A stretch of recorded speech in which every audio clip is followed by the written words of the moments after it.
This is the University of Tampa.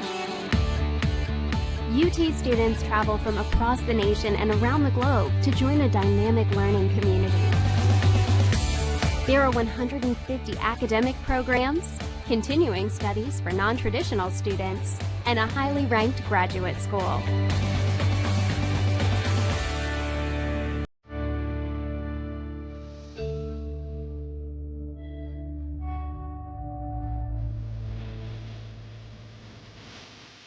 Academic opportunities are extensive and rigorous, but this mid-sized residential campus retains a welcoming feel. With a student-faculty ratio of 16:1, students benefit from direct interaction with expert faculty, a faculty that is passionate about teaching and mentoring. Outside the classroom, UT enjoys a unique environment. Plant Hall, a National Historic Landmark, is surrounded by modern and historic buildings on 105 acres. UT's beautiful downtown riverfront setting offers a gateway to the heart of a vibrant city. Students are within walking distance of jobs and internships, and the recreational opportunities are endless, both off campus and on campus. Students live in upscale residence halls and enjoy diverse activities, including performing arts, guest lectures, nearly 200 clubs and organizations, and a nationally ranked NCAA Division II athletics program.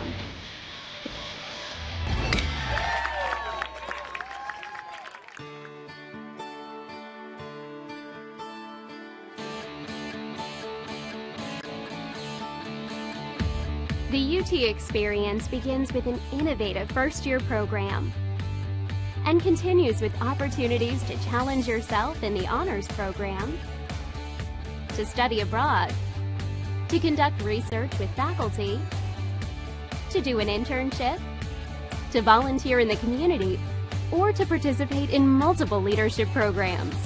Explore your dreams, discover your talents, get ready to invent, innovate, and be a leader. This is the University of Tampa.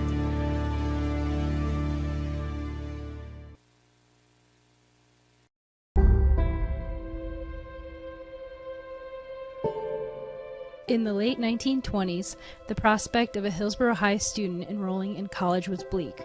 The nation was in the throes of the Great Depression. Businesses were failing, and many of Tampa's beautiful waterfront homes were left abandoned. The principal at Hillsborough High, Frederick Spalding, didn't see these barriers. He only saw bright young students who were in need of a place to continue their learning. In 1931, collegiate-level courses were offered at Hillsborough High. This would later become the University of Tampa. On August 2, 1933, Spalding arrived at the doors of Plant Hall with a 100-year lease from the city and a firm resolve, and with the turn of a key, opened the door to the University of Tampa. In its fledgling years, UT was fortunate if it could collect half of the tuition due from its students. It was only through the dedication of its professors, who worked without pay, that the university survived the Great Depression. Over the next several decades, UT grew slightly, enrolling up to 1,800 at times, starting several sports teams, and even began accepting students from other areas of the country. But in the early 90s, the growth seemed to stand still, even stop. UT needed new life, some passion. UT needed strong leadership. In 1995, Dr. Vaughn became president and UT began to transform. 1,000 UT students has become 7,200, and we are now entering our 17th consecutive year of record enrollment. All the while, UT's academic profile continues to increase. There has been $350 million in new construction since 2000. We have added 7 new residence halls, academic buildings and labs, as well as athletic facilities. Plant Hall even got new carpet and new windows. UT now has more than 3,000 events annually and 200 clubs and student organizations. We have won 13 NCAA Division II championships, and since 2000, Spartan teams have won 35 Sunshine State Conference titles. As a member of the University of Tampa Spartan family, you are a guiding force behind UT's remarkable success. We are alums, students, parents, and friends, and together we are changing lives. We are individuals, yet the greater whole is only complete when we work together. You have helped make UT a vibrant community with growing resources and a superior reputation. Just like in the beginning when professors worked without pay, the spirit of giving at UT remains strong. Last year, nearly $14 million was donated to the university by thousands of generous supporters. When we strengthen education, we strengthen our job force and our nation as a whole. Donations support academics, campus life, and a student's ability to afford an education.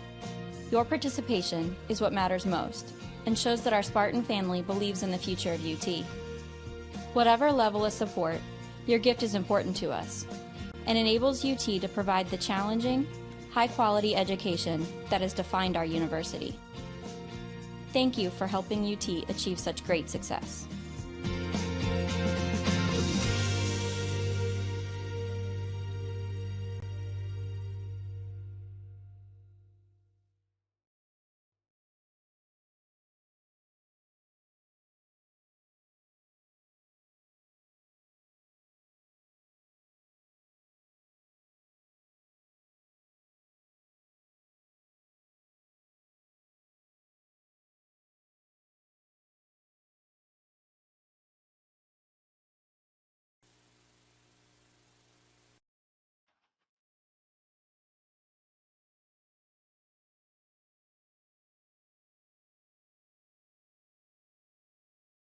There is something electrifying about a vibrant community of learning.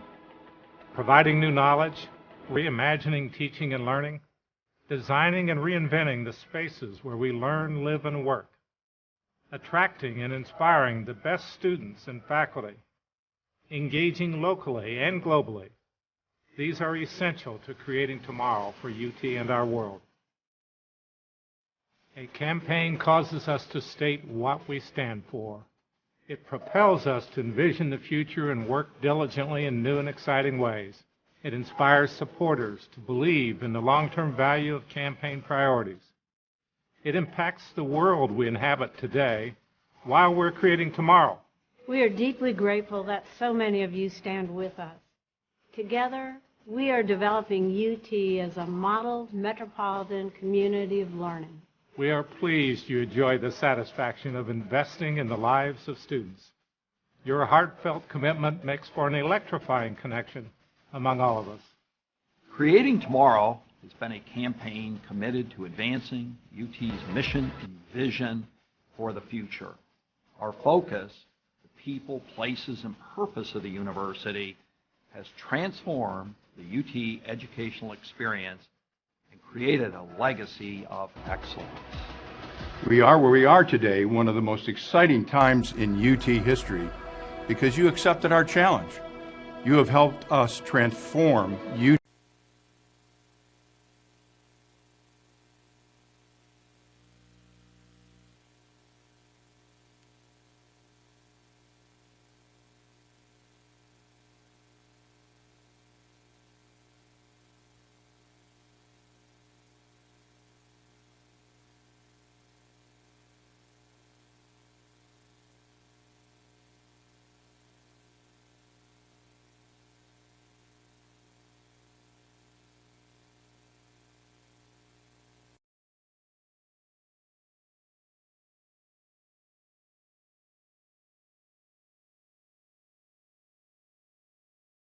My name is Tucker Whitman and I'm a junior marketing major here at UT. Today we're going to look at some of the highlights of our beautiful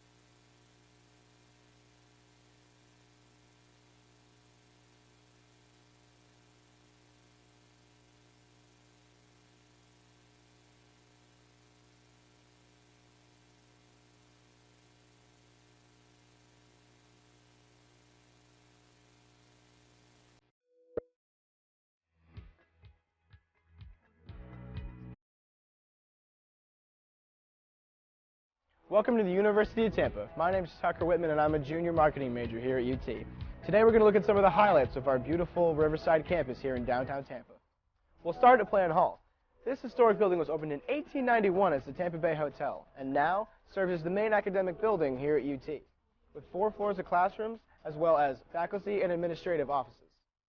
Next up, the Vaughn Center, the hub of campus life and activities. This multi-purpose building includes the campus bookstore, our primary cafeteria plus an additional food court, a theater, as well as offices and meeting rooms for student organizations. The Vaughn Center is also one of UT's residence halls, providing 5 floors of student rooms. Morsani Hall is another residence hall here at UT. In addition to housing approximately 450 students, this building offers another selection of eateries as well as a small grocery store. Now let's check out the Sykes College of Business. This academic building houses classrooms and faculty offices for UT's undergrad and graduate business students. This building also has a real-time stock trading room. Right next door is the Sykes Chapel for Faith and Values. This gorgeous interfaith chapel features a large main hall complete with a massive pipe organ, as well as meditation rooms and meeting rooms. Student healthcare is a major priority for us here at UT.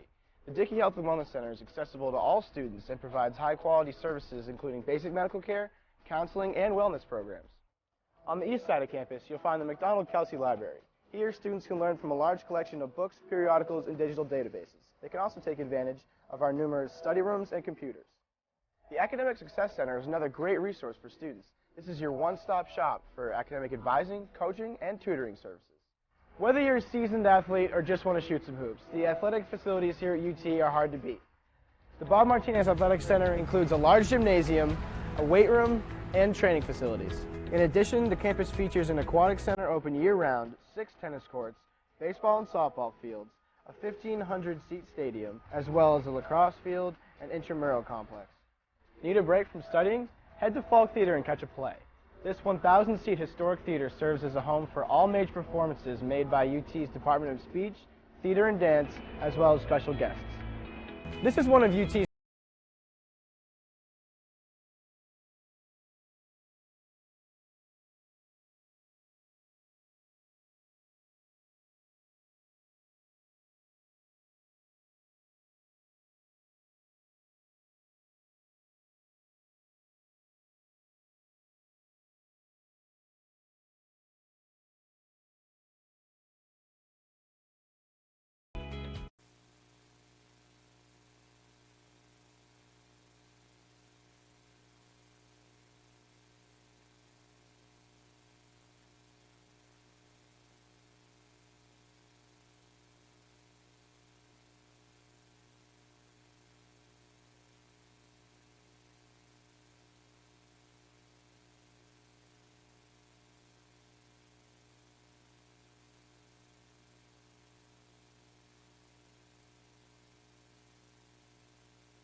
Mic check, mic check. Sounds good to me.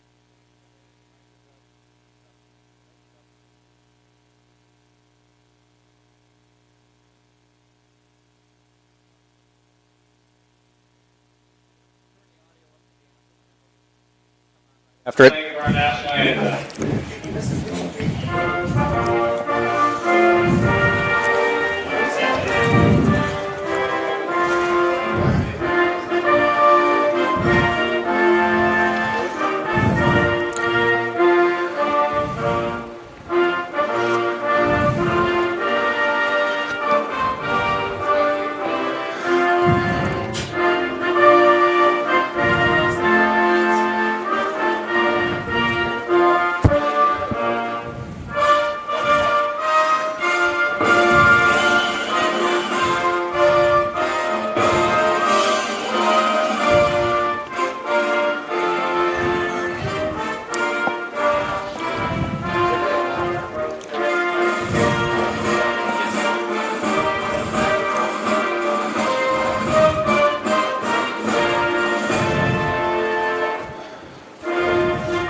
And good evening, everybody, and welcome to University of Tampa baseball as the Spartans return home to take on the Berry Buccaneers. Welcome, everybody. Jack Ike along with Tate Gebhardt. Howdy. Do you remember how to do this play-by-play thing? I'm trying to. It took me a minute. I came back. I practiced. I looked. I envisioned it. Glad to see Tampa back. Glad to see you back. It's been a long time. We had that 16-game homestand, and now we're back to Tampa. We were getting tired of each other earlier. Sure. Now we don't see each other. Yeah, I know. That's how it sometimes goes. Tampa still number one in the conference, though for the first time this season, Tampa's on a losing streak. I know. Tampa lost the last two games of the series up in Tennessee against Lee University. Sure. And I guess I didn't realize it was snowing. Yeah. So we did lose two, and again, I was thinking something random had to have happened. Of course, JD Urso had a hand injury, and then the snow doubly affected that. Wow. And I think they just played a doubleheader on a day that one of those days you show up to the ballpark, you think you want to play, and then it's just you just want to get home. Let's finish. Let's finish and go home. So 30-5, still leading the nation. So I think they're just ready to get back home to warmer weather. Tampa 14-1 in conference play, 30-5 overall. The only SSE team with 30 wins this season. Berry comes in there at almost the bottom of the conference. They are 6-12 conference play, 15-22. Now they played 18 conference games. Tampa has played just 15. So Berry has a series up on Tampa. Tampa, as we said, played non-conference last weekend. Sure. And so close on their heels. Well, not necessarily close on their heels, but Florida Southern in second place. Sure, and then 12-6. we have them here next weekend, and it's going to be alumni. I believe for the 92 championship team will be here. Also want to say Tampa has 3 less wins than Wingate, but their power is why they're above Wingate currently in the rankings. And if anybody's wondering why they're playing on a Thursday, did you ask that question? I asked myself that question, then I remember it's Sunday. Yeah, Sunday is Easter. They always schedule to have a possible rain out so they can play Sunday, but since it's a holiday, they said we got to play Thursday, Friday, so Saturday is our rain out day. They should have known there's no rain in the forecast. There's never like the next week. And it rained for like the 2 weeks we're out, but I yet to have a raining out game this year, so. Yep. So that's where we stand, and we will attempt to get you the lineups here. As for the Berry Buccaneers, they will start with number 2 leading off, and that is Brandon Abayo, and he is a left fielder from Palmetto High School. Batting second is the catcher, number 4, Omar Baldo, and he is from Hillsborough Community College, but prepped in Miami, Florida. Batting third is the right fielder, and that is number 28. And we're going to get to the rest of the lineup as we get a chance, but number 28 is Ivani Castaneda, and he is from Broward Community College by way of Pembroke Pines, Florida. Spartans have on the mound Hayden Erb, who has just been sparkling this year, and he is the Friday night pitcher, or the first night pitcher, and the first pitch is a ball just a little bit inside. We're underway on a Thursday. Doubleheader ball tomorrow. Got to ditch work. Yeah, I'll be here for game 2 of that. I got a class to try to talk some teachers out of it, but as things close, I can ditch work, but you can't get out of a class. I need to graduate. I'm getting there at the very end. Actually, believe it or not, I just started a job 3 weeks ago. They already said I've got, how much did they say? I have like 25 hours of time off time already. Okay, cool. Good stuff. Nice. Government work. Cool, good stuff. I would love to get out of class, but I need to push this through. All right, I'll let you go. Thank you. Ball hit out into right field, going foul. Foul. And that perfect time to mention, by the way, our cameras do not move. Our camera does not move. It's a stationary shot, so that ball was hit down the right field line. Eventually it disappeared from view. It will also do the same down the left field line, so we will adeptly fill you in with what's happening. Leading off, as we said, is Abreu. Spartans have a little bit of a different lineup going on today. And we'll get that to you with the position players. Oh, good cover. And, boy, that was nasty. Herb with a strikeout, and that's something he's known to do fairly often. Yeah, I was breaking a lot today. Spartans defensively, Herb on the mound. Josh Rulai is the catcher. Dan Sullivan is at first base.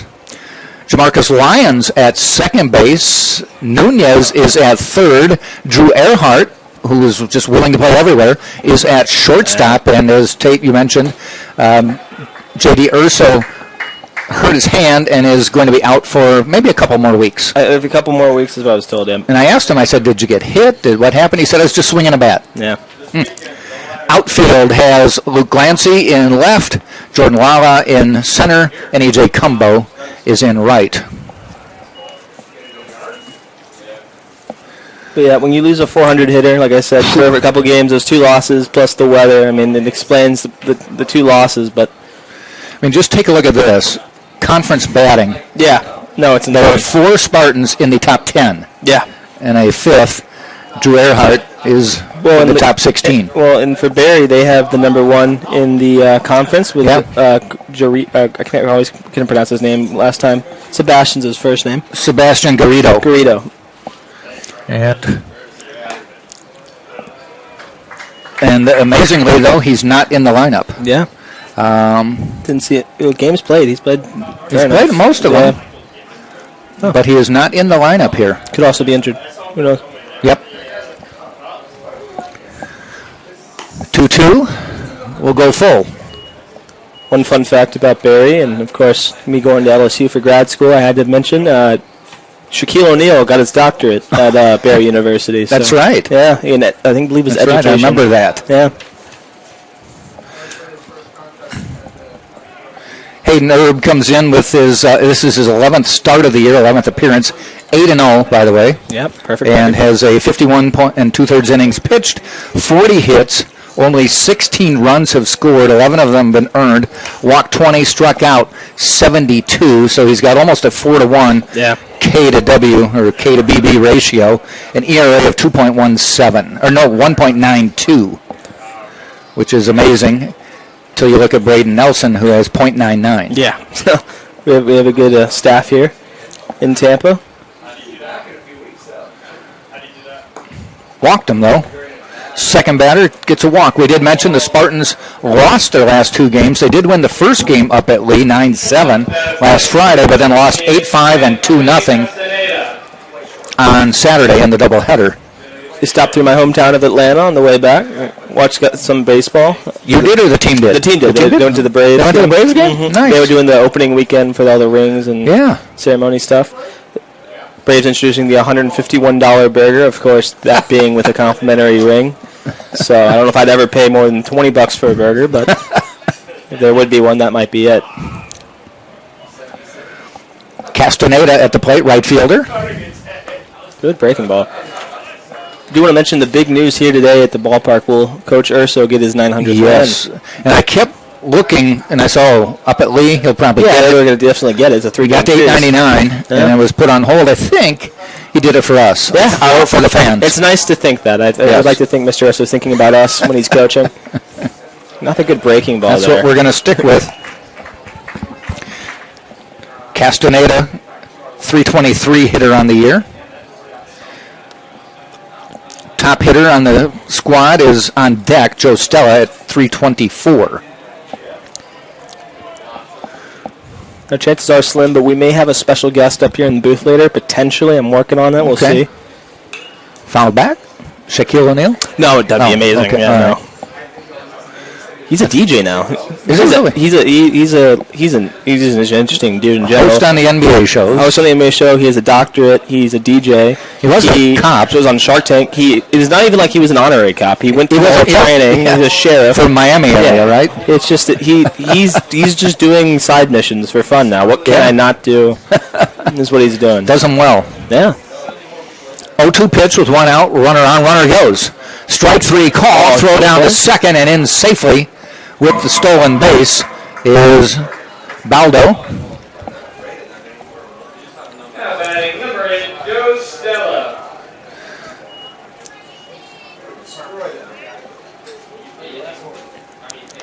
Joe Stella coming up 324 on the year. Very interesting uniforms for Barry U. They got red jersey, but then they got pinstripe pants. Right. It's very interesting. I always mix. think pinstripe pants should go with pinstripe tops. Yeah, up and over. Yeah, I don't know. Also, I thought a Buccaneer, it's a parrot as their logo, so I always wonder about that. Yeah.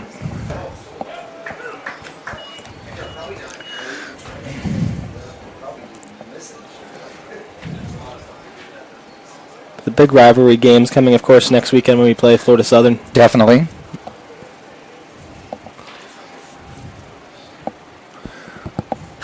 Glance back at second base. Good break ball. It was beautiful. Back up. Oh, wait. It almost caught the corner. Since we've last talked to you guys, opening day has come and gone. Yeah. Baseball's back in session.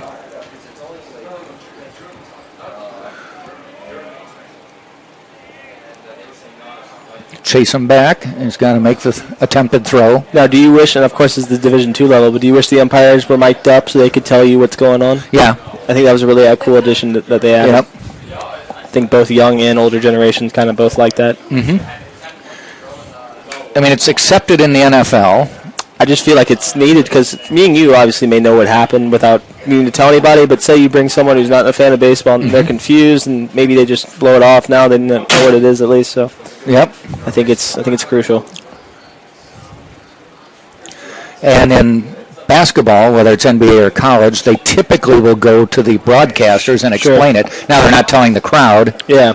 But they're at least trying to pass along the info. The live action game of it helps a bunch. Ground ball foul.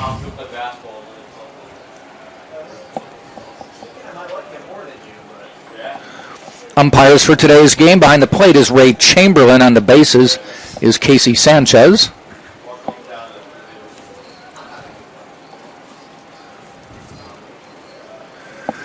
One ball, two strikes, two outs.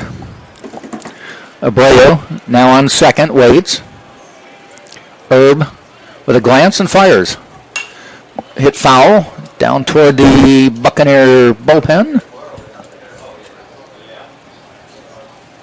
I want to give out a shout out to Jess, one of our photographers, helping us with the videos that we've been doing, coming up with the top 3 plays of the week and stuff. So, been helping us a bunch. Also, everyone up here with the statistics, been making the entertainment side of baseball a little bit more cool up here. So it's a 1-2 pitch again with 2 outs. Abreu doing a little dance. Ground ball. That worked out for Earhart really well. He went over. That's the third out. It's good baseball. To cover the base. And they hit it right to the base. So nobody scores. We played top of the first. Berry with nothing. Tampa coming to bat on TampaSpartans.tv.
Bottom of the first we go. Tampa will send up Lala, Earhart, and Cumbo. On the mound is Perez for Berry. We'll get some numbers on Mr. Perez. And it is Erison Perez, and he is a 2-4 record on the year. This is his 10th start of the year, and all his appearances have been as starts. 1 complete game, 58 in the third innings pitched, giving up 60 hits, 36 runs, 27 earned, walked 8, struck out 39. Very good ratio there. And 7 home runs, so that might be been dinged a few times, and has an ERA of .251. Well, if they could just hit triples, I'd be happy. I'm sitting at 21 home runs, to be precise, so for where we are, that's what it is. These guys have 31 home runs on the year, so they've got some power. It almost looks like Perez may be the victim of just some tough luck with it when you look at the walks to strikeouts. Yeah. Not that many hits. That one's hit straight away center. A little Sunfield going straight back, making the catch is Cunningham. It seemed almost about right. We're at that time of year, and it always happens after the time change once we get to daylight savings time, and about a 6 o'clock game, the sun is directly behind home plate. And so anything hit to center, you noticed he shielded his eyes. There's going to be a point, I think, maybe we haven't passed it yet, where the pitcher is going to be dodging balls thrown back by the catcher. Sure. MLB today, the Mariners had 4 pop-ups in the infield in 1 inning and dropped all 4. Actually, sorry, 3. And then the White Sox came in the field and dropped one themselves. So they had 4 in 1 inning because of the sun. So we might see some of that here today.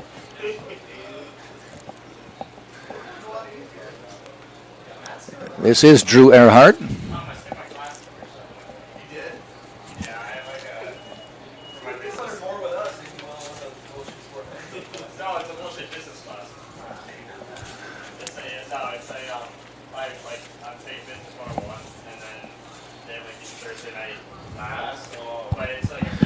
Earhart, top hitter on the team, 350. Actually, he's not the top hitter. He's one of 4, 5, 6 hitting over 300 this year for Tampa. 350, and you're not even the top hitter. Yeah. That belongs to the man on deck. It's one of those things. If you're batting 350 and you're not the best hitter on the team, you're just looking around like, what do I need to do? He has more at-bats than anybody, 140. Sure. Swing and a miss there. There is a reason this team is number 1 in the nation. So, defensively for Berry, they have Perez on the mound, Baldo behind the plate, Noriega is at first, Abreu second, Sanchez at third, Vasquez, and Earhart goes down swinging. Vasquez is at short, Torres in left, Cunningham in center, Castaneda in right. Perez just out-timed him there. It wasn't even, the curveball was nice, but it was really more so that it was just the slow speed of it.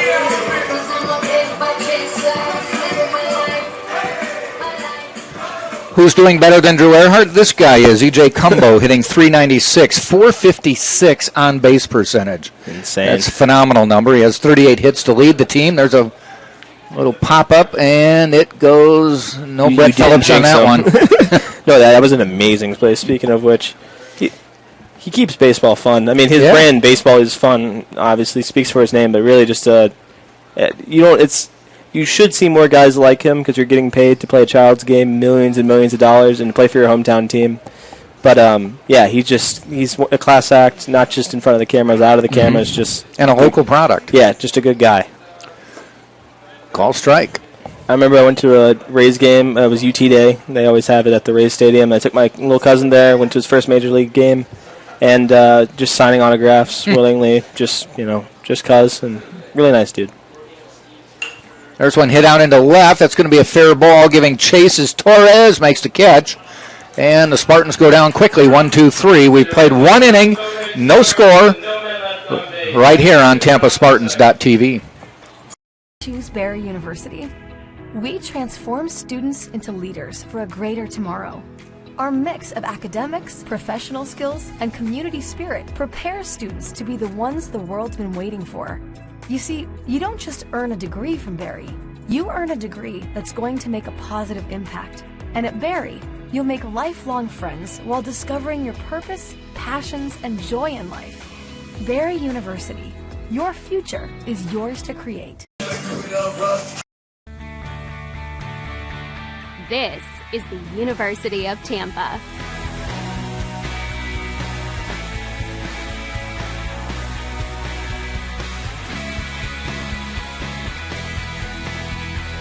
Explore your dreams, discover your talents, get ready to invent, innovate, and be a leader. This is the University of Tampa.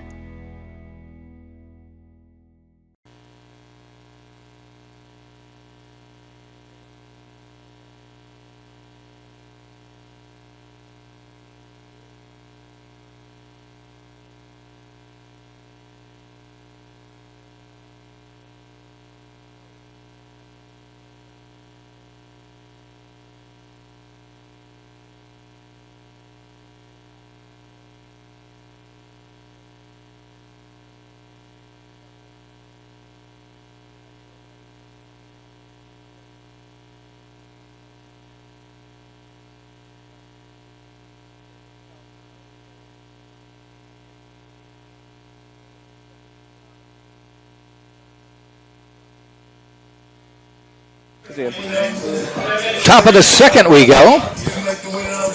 Noriega will lead off. Comes in with a .250 batting average on the year. These guys have a little pop in their bat. 31 home runs this year. There's one hit. Speaking of pop. Line shot foul.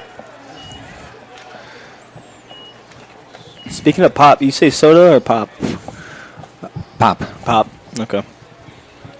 Sometimes soda pop. I just started noticing that. It must be a regional thing. I always said soft drink. My friend says Coke, but for like all drinks, it's the most confusing thing ever. There's one hit out into right field. Cumbo. That's going to be a fair ball. Cumbo cuts it off after a couple of hops. Oh, he's gone. And I think they may have him. Oh, slid under the tag. Good throw by Cumbo. Has an impressive Good tag by Earhart, but just not quite in time. I think if he doesn't make that bounce as high as it was, he's out. It was a good throw. We were saying about Coke, soda. Yeah. When I used to travel, train people on computers, Philadelphia, they say Coke. What do you want? Coke? What kind? 7-Up. It makes no sense because my friend said that and the waitress didn't think anyone and brought a Coke and he wanted a Sprite. I'm like, just say Sprite. Yeah. Yep. I never understood that, but and I thought it was a Philadelphia thing. It may be a little more regional than that, but Cola is also one I've heard before. Okay. I just grew up saying soft drink. And of course, Coke. I'm from Atlanta, so it has to mean it's basically. You have to drink Coke by law, right? Yeah, by law, basically. Yeah. Pepsi's slowly been coming in, but it's really been Coke. Well, you know, that's my drink of choice. Yeah. I actually have a friend of mine whose sister works high up in Coke, so shout out to her. Shout out to you, Elizabeth Roulette. Steven Torres coming to the plate, 248 on the year. Yep. Man on second, nobody out, so Herb will have to pitch out of a little jam early.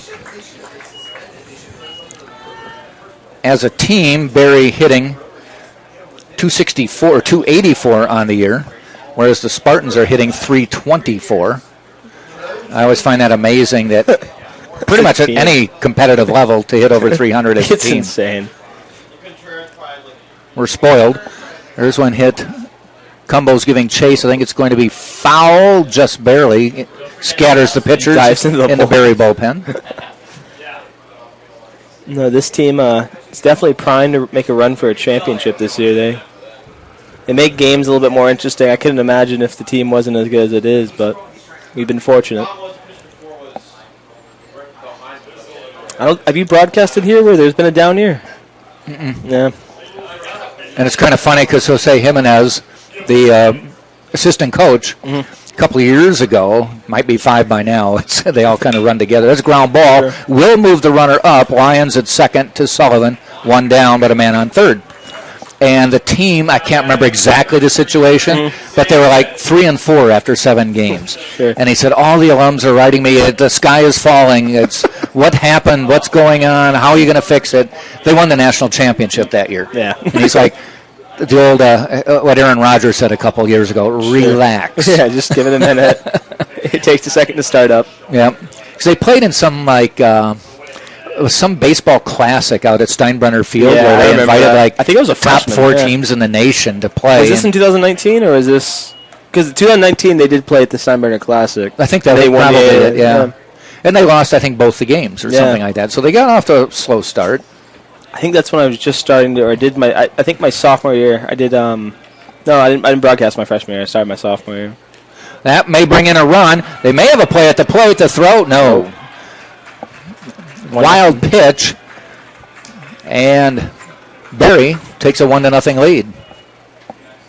So Herb is uncharacteristically a little bit wild today. Yeah. Already he's given up a walk. Now a wild pitch with a man on third. And Sanchez stays at the plate.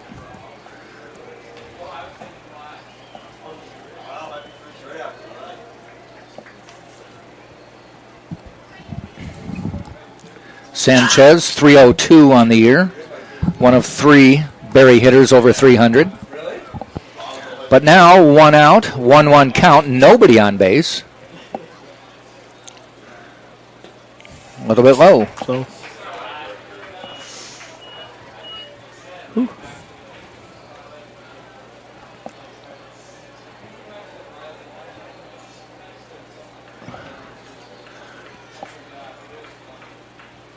There's a little looper out into left center. Coming over is Lala, and I thought he dropped the ball for a second. I was like, that was the most casual drop I've ever seen.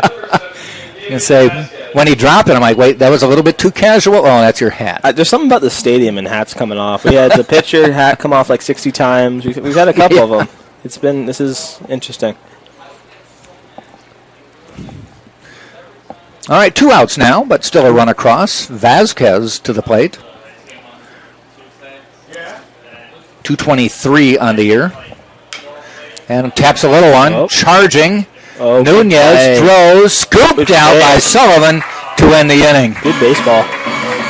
They did get a run. They did get a hit. And they lead 1-0 after an inning and a half right here on TampaSpartans.tv. Champions know how to seize opportunities. When they see moments of greatness unfold right before their eyes, they push as hard as they possibly can. And then they push harder. Because the heart of a champion never settles, never quits, and never stops giving its all. We are champions. We are Division II. We go big, we give it everything we've got, and we win. On the field, on our campuses, in our communities, for our causes, in our careers. We rise to become champions in everything we do. We are Division II, and there are no limits here. We make our time count. We set our own path. We become champions on our terms. It's time to up your game, because we're here to play and learn. But most importantly, we're here to discover ourselves, our vision, our heart, our drive, to achieve every goal we aim for, because we want to be champions at the highest level, life. At Division II, the opportunities are here. Are you ready?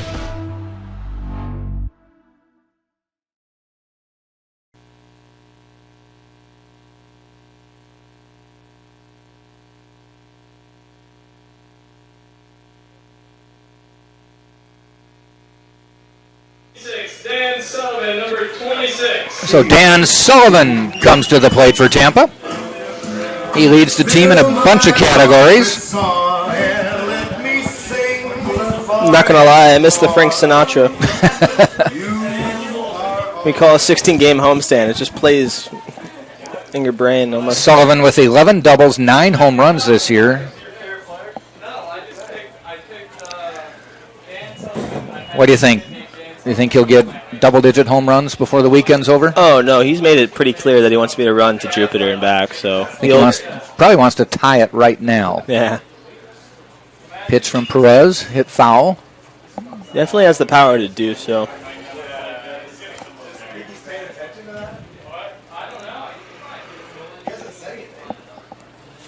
Spartans have have 3 players playing the infield today, either in unique positions or have never played there. Nunez at third. That one hit out into left field. Not too much room to move, and Torres makes the catch. Drew Earhart has played catcher. He's played third base. I think he's played a little short this year, but I don't think he started at short this year. And then Jamarcus Lyons at second and That's plays for Winkelmeyer. He's played Lyons. I've seen him play first, second, third, and I think even left. So, and he comes to bat. When you have guys who can hit over 350 and can be plugged anywhere, you know your team's going to be deadly. This is true. This will be, if he gets an official at bat number 100 on the year. 253 batting average.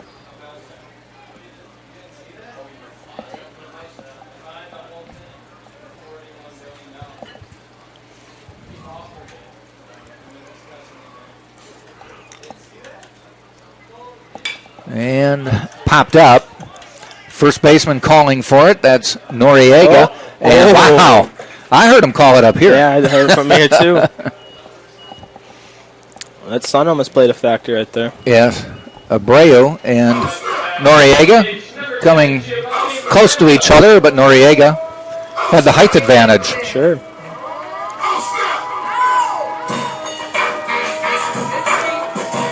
Brings up Giovanni Lorenzo, coming in with a .339 batting average.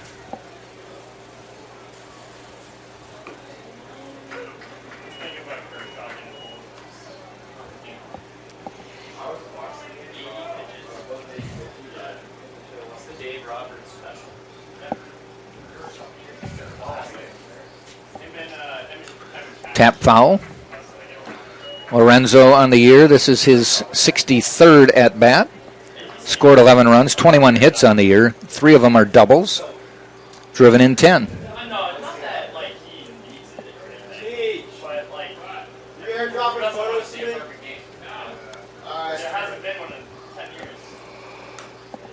Stays alive, fouling that one off.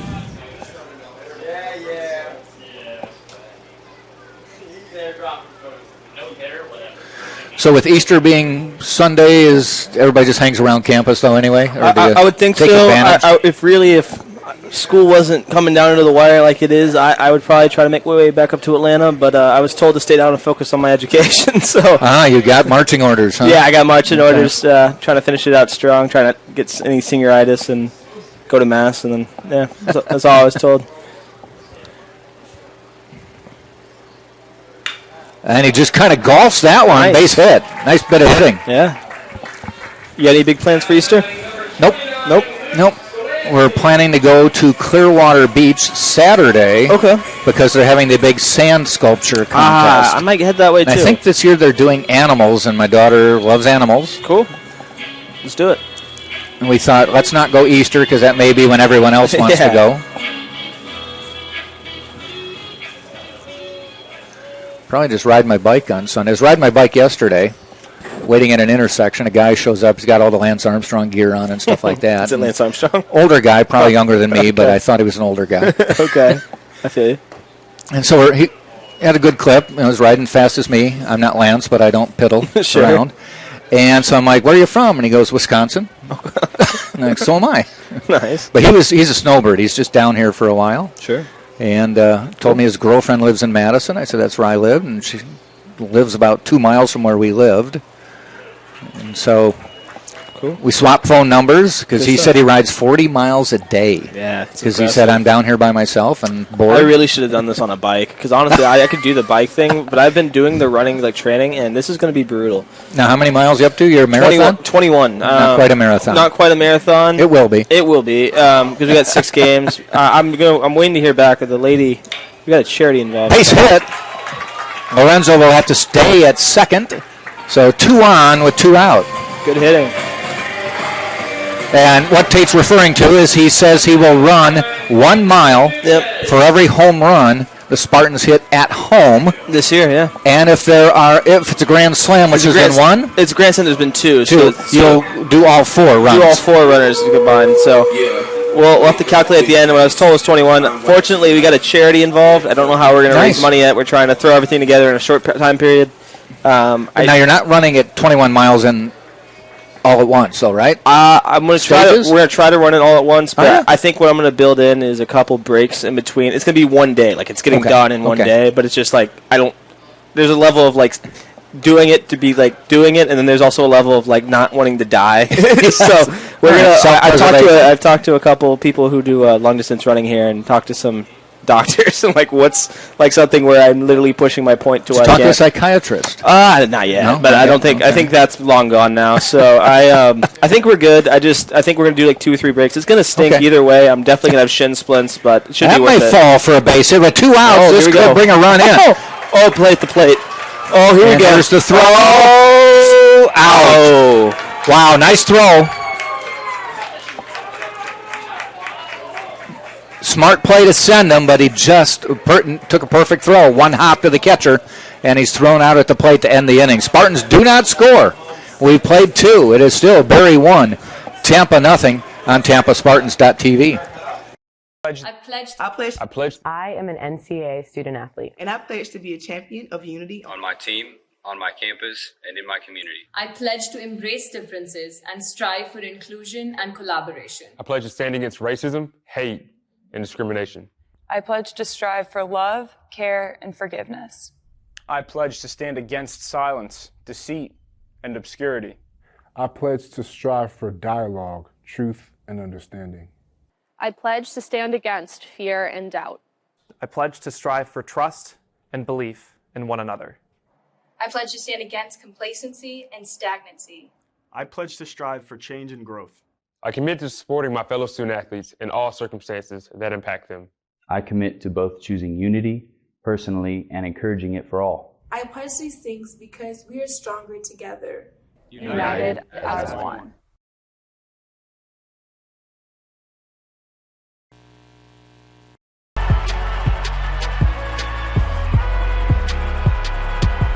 Number 32, Kyle Hornsby. Inside the 30. Touchdown. Michaela burns it. An incredible finish by Hall. The NCAA and its member schools offer nearly 500,000 college athletes a path to go pro in something other than sports. Learn more at ncaa.org/opportunity.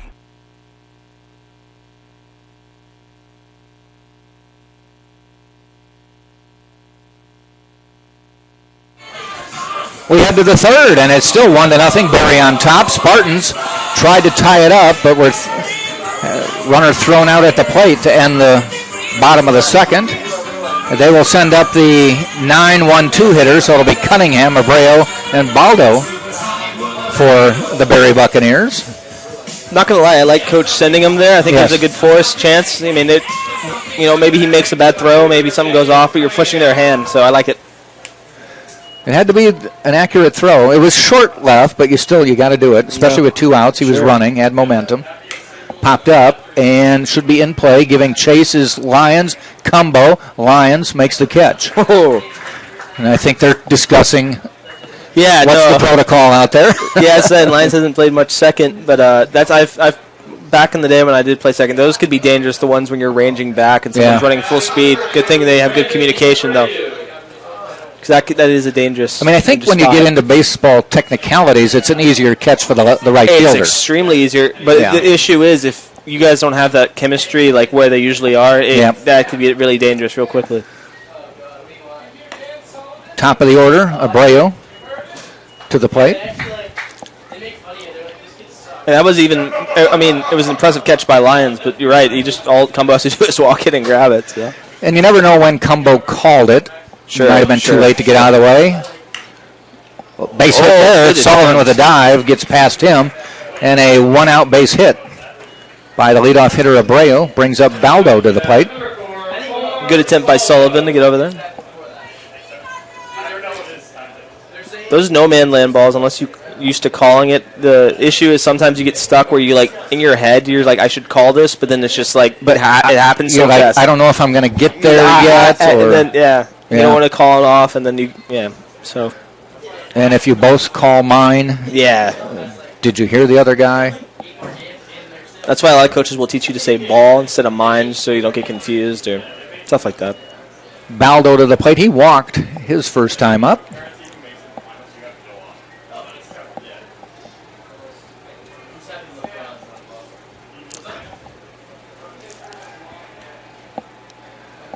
I keep hitting buttons on the computer like I know what I'm doing.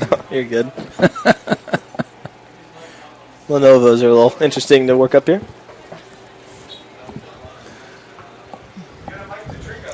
One ball, no strikes. Big swing, but a miss. I don't know if you saw. I saw it on Twitter today. Do you know the Yankees TV broadcaster? Broadcaster, no. I think so. I knew the Yankees. I was like, I worked for They said, watch this, and I don't even know who was at bat, but it was last night's game. Sure. And whoever was batting just launched one. It might have been Vladimir Guerrero. He hit 3 home runs last night. It didn't go out, though. No. That's hit. That's deep. It's gone. Caught. No, I know.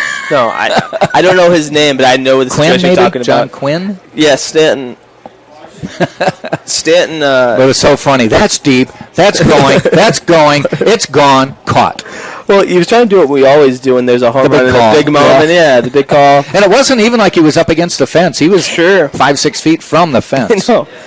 It was a 4-6 ball game. Stanton was up, and I'm not gonna lie, off the bat, it was long. And also with him saying that, I was like, it's gone. Yeah. And then it just. I'm like, how many seats back is this going? He's done that before. It's almost like when a pitcher gives up a home run and they think it's a pop fly, so they point up like it's going to be. It's just 500 feet over there. Yeah, it happens. Yep. Outside. And to be fair to him, it is the beginning of the year, so hey, getting even used the to it. broadcasters miss some spring training. Sure. Shortened spring training. Give him a break. Yeah. It was funny though, because I thought it was probably the third deck, and then it was probably 5 feet in front of the warning track.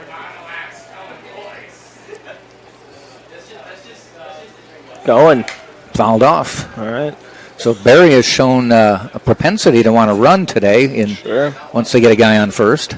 I'm amazed we haven't seen. I mean, we've played a lot of teams that steal the bases often, but really haven't seen that many teams that have actually done it against Tampa. We've seen maybe one or two that have actually had a game or two where they got a stolen base or two, and really haven't seen too much other than that.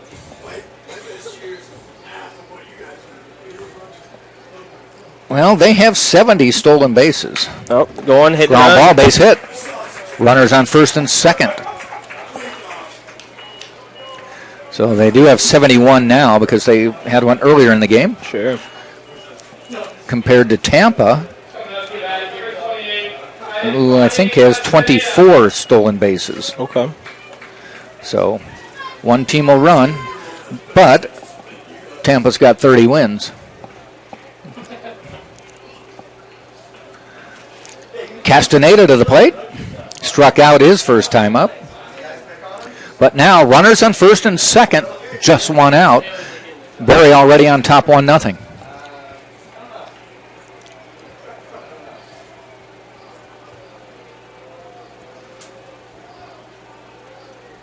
And that's ripped. That might bring in a run. Bounces in front. That will. And it'll bring in a run. Glancy just had to play it on the hop, and it's 2-0. Runners on first and second. It's already the fourth hit for Barry. Now, uncharacteristic game for Herb. Now, if you're the Spartans, you don't want to psych yourself out. Like we mentioned, there was the snow game and the 2 games, and they're going for 900. So there's factors there, but you don't want it to snowball. Even though they are 30-5, it's about getting hot at the right time. So if you get cold at the right time, it also can play an effect. So hopefully Herb can just get out of this and we can have the bats come around. Need the 6-4-3 to end the inning. Stella at the plate for Barry. Good pick. Throw down to second and back in. Keeping him honest. Baldo got back in.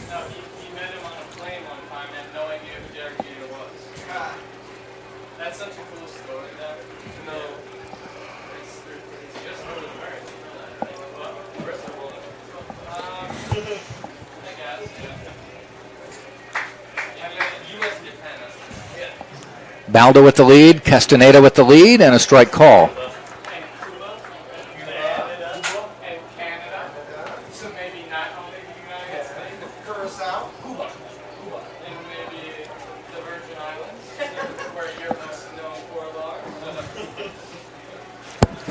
One ball, one strike. They go to second. They got him. They got him by. He didn't even get the back of the base. He gone. Little cat and mouse, and looks like the mouse got caught. I don't know. Maybe he didn't believe it was going to happen, but I don't know. That's one way to get to the second out of the inning. Take the runner off second. So now just Castaneda. Stella at the plate. 2 outs.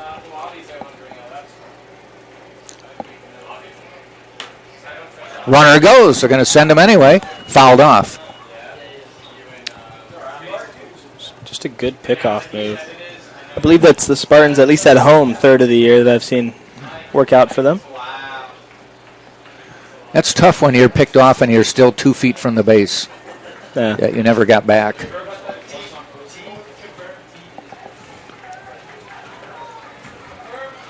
One ball, 2 strikes now with 2 outs. They sent Castaneda. Will they do it with 2 strikes? They do. Swing and a miss. Inning ends. Berry does pick up another run.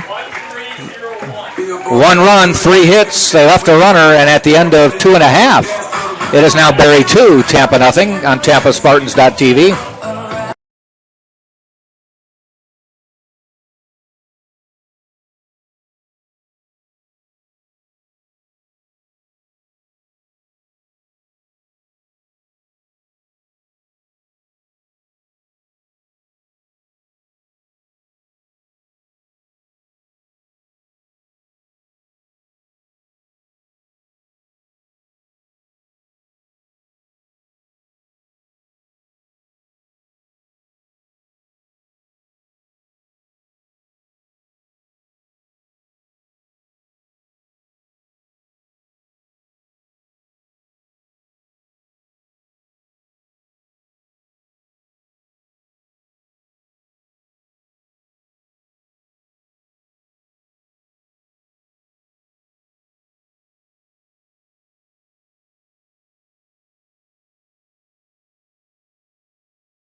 Complaining. What grade is she in, though? Junior. Cool. Bottom of the third we go. Spartans will send up 9-1-2. That's Josh Rulai, Jordan Lala, Drew Earhart. Spartans will have to mount a comeback. Yeah. For a bunch of reasons. One, to pick up the victory. Secondly, to keep Hayden Erb unbeaten on the season. Sure.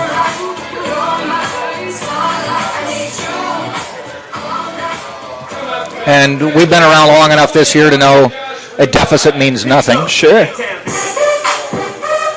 No, a deficit definitely means nothing, but I guarantee you, Coach Urso, the last thing he really cares about is win 900, so he's just trying to get them to going as usual, so we'll see how the Let's hitting win goes. 31. Yeah.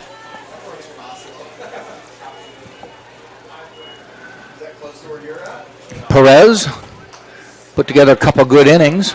Good curveball. Giving up 3 hits in the 2 innings. 1 strikeout.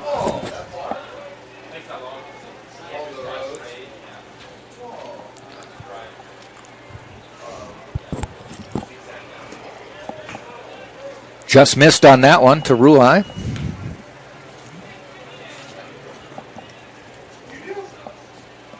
After today's game, I get the opportunity to interview Vlad, the dinosaur, the mascot Tampa has created. So they asked me to interview him, so we'll do that after the game. Ground ball heading out to short. Scooped up. Vasquez throws him out. 1 up, 1 down. Top of the order, Jordan Lala to the plate.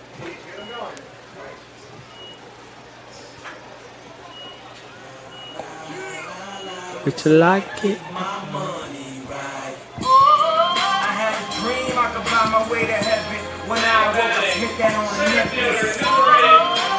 Fans seem to be streaming in slowly but surely. They're probably like, what, Thursday?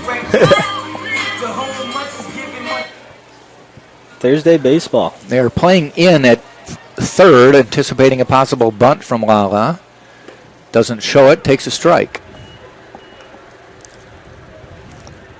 You can see center fielder Cunningham getting the sun right in his eyes as it's getting a little bit toward sunset, shading it with his hand. Tipped foul, strike 2.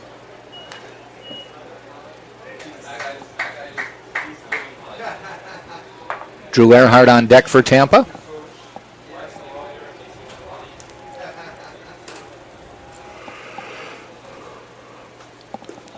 A little bit low. I know we talked about it earlier, which was a few weeks ago. Sure. About the catcher and the pitcher having the wrist things. Is that approved for college? I want to say it. No, it definitely is because Vandy's used an example of that this year. I thought you did mention a team used it. Yeah. Vandy definitely used it this year. I don't imagine they would use it illegally and then talk about it. So I can't really hide it. I think they're testing out things. They've been testing it out for years. They're just now bringing it, like everything we've wanted. They've slowly been developing where they want to make sure it works before it gets somewhere. There's 2 things they have. They have one on the hand where you can tell like what it is. Mm-hmm. They have one in the hat for the pitchers, and then the catchers have one on their shin guard, so they can click a button and then you get a buzz. Okay. One fastball, 2 this. I like the old-fashioned way. I think sign stealing, as long as it's not through electronics, is actually really like it shows. It's an art. It's an art, and if you're on the bench and you can pick up signs. That's hit out in the left. Is it deep enough? It's going. Going to the wall. Gone for Drew Earhart. Goodbye. Someone call Andrew Schultz. Home run number 5 for Drew in the season. Halves the lead to 2-1. Wow. All right.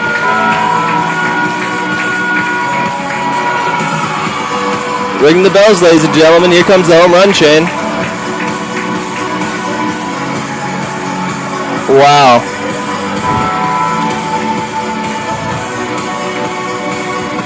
Well, that put it in. Torres gave chase, and we could tell quickly he ran out of room. So the 4th hit of the day for Tampa gets him on the board, and it's 2-1. E.J. Cumbo at the plate. He's got 7 home runs on the year. He's got 2nd on the Spartans. I don't know why they hit all their home runs at home. That's right. That's another one for you. Yeah, it's another one for me, but I don't know why they do that at home. Because you look at it on the way, they just like, no, we'll wait till we get home. We'll wait till we get home to unload on the baseball. So 22 now. Take away 6 for the Grand Slams. So that's 25 home runs. 16 then have been hit at home. Yeah. So Miles, I don't know, but yeah. So 2 out of every 3. Yeah. I think they know. As much I would love to quit bragging about it. No, as much as I would love to take credit for it, it's impressive how many they've hit at home. I thought Drew pointed at you. Yeah, he did. He gave me a peace sign. Yep. 2 balls, 1 strike. Perez sets. Cumbo rips it. That might tie the ball game. No, it's going to stay in the park and caught. I didn't say it was out of here. I was going to say shades of the Yankees. I didn't say it was out of here. I said it might. Caught by Castaneda. Ends the inning 2-1 right here on TampaSpartans.tv. College sports. There's light at the end of the tunnel. A return to normal and all we love about sports. You've instilled resilience, focus, and selflessness in us. We've put those lessons to work. We've found strength and unity in each other.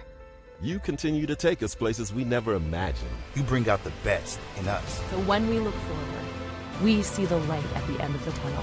We see a better world. It's not about any one thing. It's about how everything comes together, how it all connects. People, ideas, resources, community, everything. Quality of life services. That's what we do. Sodexo. Tampa. 2-1. Tampa. cut the lead down. Did I jump the gun there? Yeah, a little bit. That's why I was stopping. You're good. That's the best line I've had all year. No, I know. It's usually easily the best. Oh, yeah. It'll be Noriega Torres Sanchez for Barry. Drew Earhart's home run. E.J. Cumbo's long fly out. And the inning for Tampa. Let's see if I can do a deep dive. The last name Noriega sounds familiar. First pitch of ball. Base hit his first time up.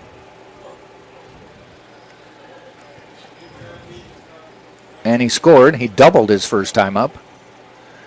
Dumped one into the deep right field corner. Popped up, out of play there. Doubleheader baseball tomorrow, 1 o'clock, 4 o'clock. Same Barry Buccaneers.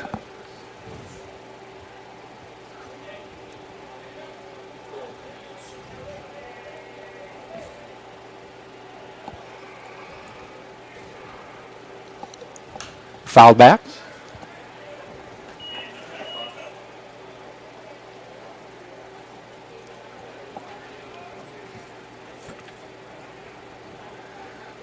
Gotta love this skyline in Tampa. Gotta mention it before it gets dark. Sure.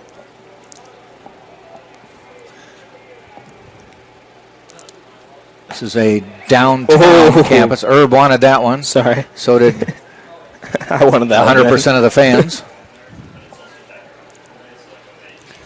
Barry University from Miami Shores, Florida. Just a little bit north of Miami. Bender again stays high, and now 2-2. 3-2.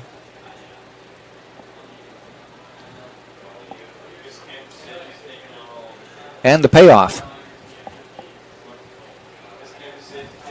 Oh. And did they give chase? Is it going to be fair or foul? Foul. Just out of the reach. Looks like we lost someone else's hat again, and Marcus Lyons. Are they wearing them small? I don't know. It might be the brand. I don't want to give anyone bad press. I don't know.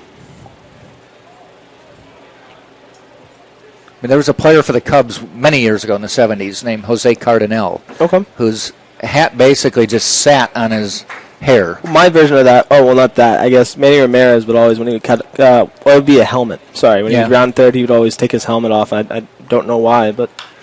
Ripped foul. Jose had the afro where he was 5'10", but 6'4" with the hair. Sure. And basically, I mean, his hat just rested on top of it. Yeah. And anytime he moved, it fell off. Yeah. So Google that, Jose Cardinal with the Cubs. Well, also, the name sounds familiar, but I'll definitely look it up. Intern still gone, so I'll do it. Okay. Oh, good base hit. That's a base hit into the corner. Are they going to try? Is he going to try for two? Cumbo with the throw, and he's going to slide in with another double. Noriega with a double. And he has back-to-back doubles today. Really hitting that line hard. If he's up next time, I would just push the line.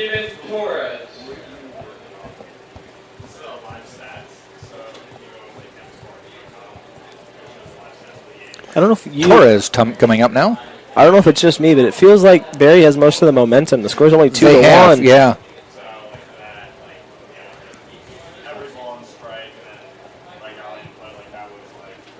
Oh, that is a hairdo right there. Wow. Dang. Yeah, I don't know how.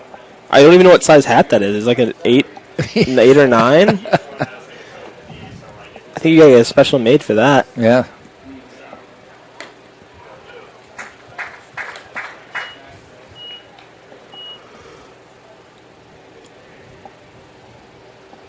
That's impressive. It is. Maybe I can show it between innings here. To the camera, you can. Swing and a miss. Good pitch.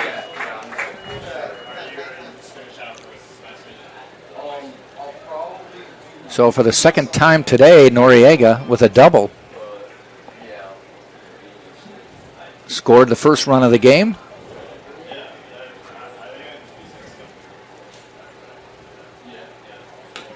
Goes fishing after that one, strikes out, one down.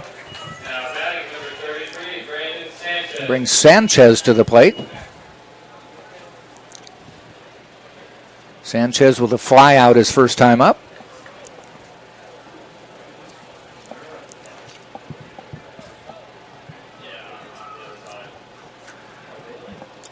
They must think he's going to swing late. Jordan Lala is way into right field for the righty. Glancy pretty far off the line. Oh. And a nice pitch there. That was kind of... It's going to be called a strike, but you're not going to be able to swing. Those are the ones you take. I mean, just tip your cap. Or, I guess, helmet.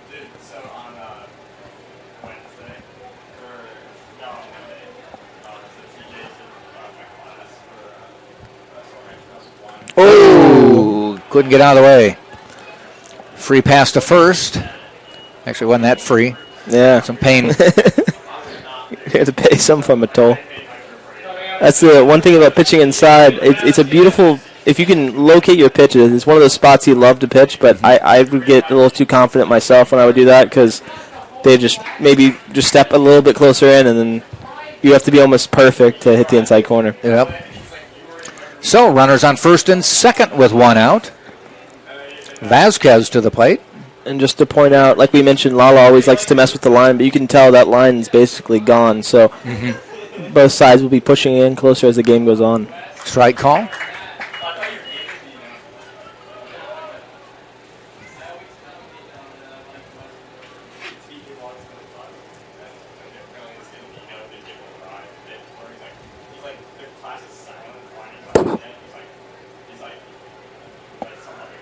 Oh, one on the way.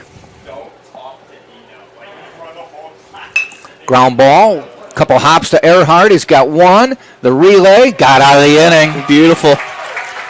Drew had to go down to his knees to make the stop, get up. It was easier to just run to second than toss to Lyons, and then he made the throw in time. So Spartans get out of the inning with no damage.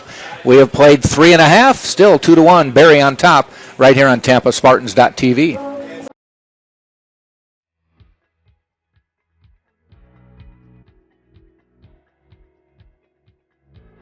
Welcome to the University of Tampa. My name is Tucker Whitman and I'm a junior marketing major here at UT. Today we're going to look at some of the highlights of our beautiful Riverside campus here in downtown Tampa. We'll start at Plan Hall. This historic building was opened in 1891 as the Tampa Bay Hotel and now serves as the main academic building here at UT with 4 floors of classrooms as well as faculty and administrative offices. Next up, the Vaughn Center, the hub of campus life and activities. This multi-purpose building includes the campus bookstore, our primary cafeteria plus an additional food court, a theater, as well as offices and meeting rooms for student organizations. The Vaughn Center is also one of UT's residence halls, providing 5 floors of student rooms. Morsani Hall is another residence hall here at UT. In addition to housing approximately 450 students, this building offers another selection of eateries as well as a small grocery store.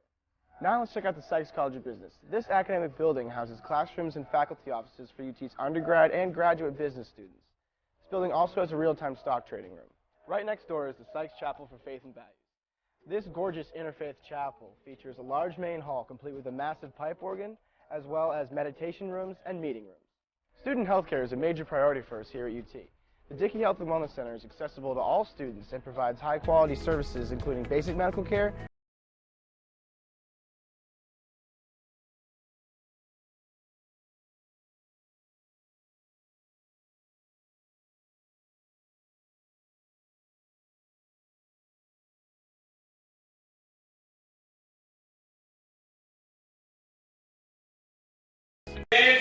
Number 26. Fly me to the moon. Let me Play. Let Dan Sullivan get his music there. Yeah. Think you guys didn't want to hear me, but man, I love Frank Sinatra. Sullivan to lead off for the Spartans, followed by Lyons and Lorenzo. 2-1. Barry on top. We mentioned earlier about the sun can be bad. The catcher just threw him a ground ball. Yep. The last time the pitcher bailed. See how they handle a couple more. You can see the mound bathed in sunlight, and it's just... Should I call it? It's deep. No. Off the bat, it looks good. Man, that was as deep as combos, but the same result. Well, I could say they're getting their good rips in, though. Yeah, for sure. And those eventually will turn into home runs or line drives down the line. It's just the last 3 balls hit by Tampa. Yeah. Home run at the track and at the track. Yeah. Jamarcus Lyons to the plate now. He's got 4 homers. Yeah. He's got some power. Who hit the grannies that you are paying the price for? Glancy and I want to say Cumbo. Okay. I don't remember the second one. I'm going back editing all the tapes as we gone on through. I know Glancy for sure because he texted me about that, but then I don't know. I think it was Cumbo. I don't think Sullivan hit a grand slam. JD hit a 3-run home run. So correct. Yeah. Tap foul. So yeah, all last week I spent was basically going to Dick's Sporting Goods and trying on running shoes and how to figure out what would not cause my. I'm worried about shin splints more than really my feet. Yep. My friend runs at Elon, long distance, and I was just asking, like, is there any mental aspects? Like, do you think about anything? Like, that's the thing I'm worried about more so. Ground ball. Does it get through? No. Oh, it does. No, maybe not. No, it did get there. That'll be an E. E4 on the play. He just kind of hopped up, and I thought it went behind him, but it didn't. I don't know. Weird one. Giovanni Lorenzo to the plate. Base hit his first time up, got to third, thrown out at the plate. He's only hitting .339 in the year, you know, one of the lower hitters in this ball club.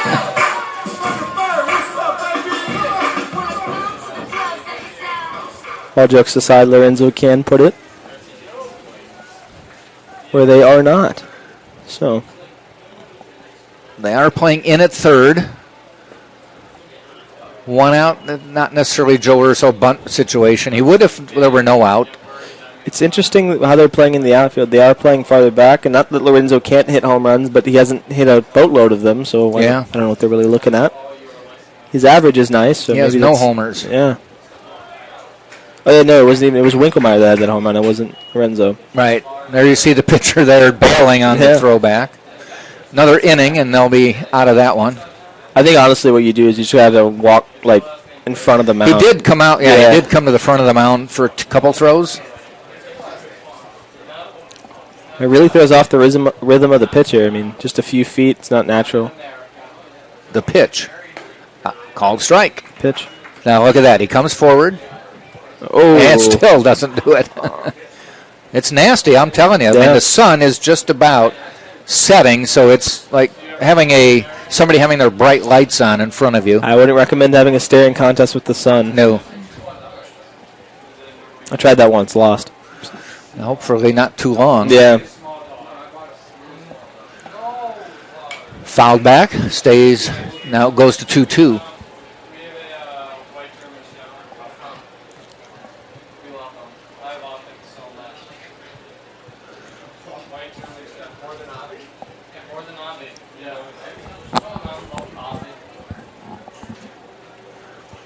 See if they can get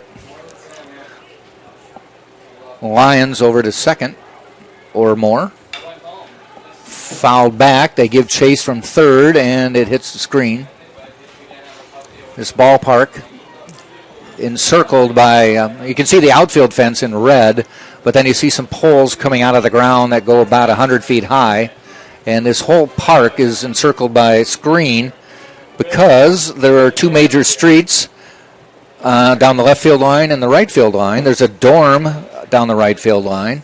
There's a parking lot in left and center field. There's a track in right field, so they try to keep as many balls as they can in the park. That one, they give chase. It's going to hit the screen and come down.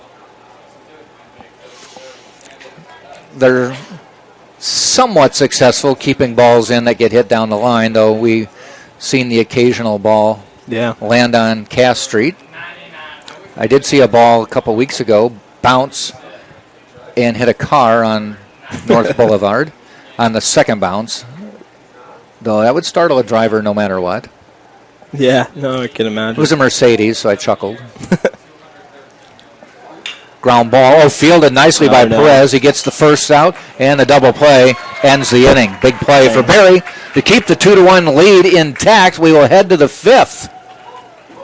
And it is still 2-1, Barry on top, right here on TampaSpartans.tv.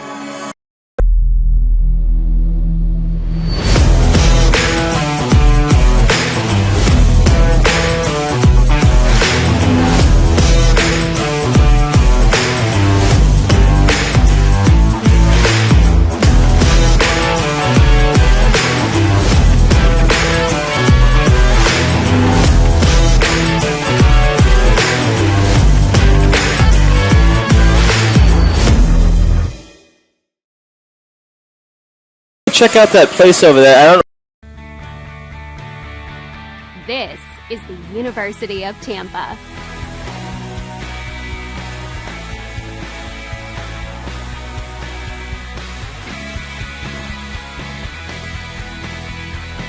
Explore your dreams. Discover your talents. Get ready to invent, innovate, and be a leader. This is the University of Tampa. That's a door. All right, we head to the top of the 5th, and to try to get the Spartans back into this game, Tate Gebhard will take you through a couple innings here. Beautiful. Love to do it. Let's see if we can get some runs on the board. Spartans have been hitting the ball well. It's just been hitting it right in the gloves of these Buccaneers defenders. Now the Buccaneers will come up to bat. So let's see what happens.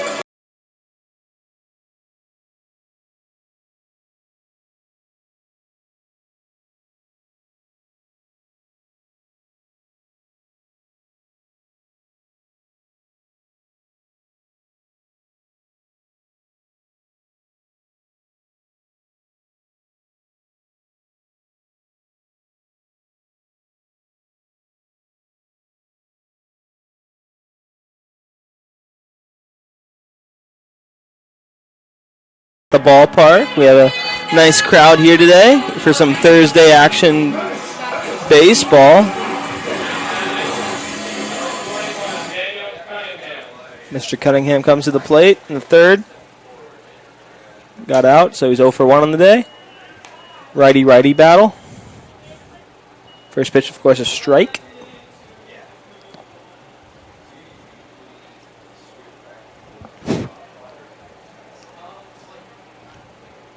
The pitch, ball outside, count 1-1.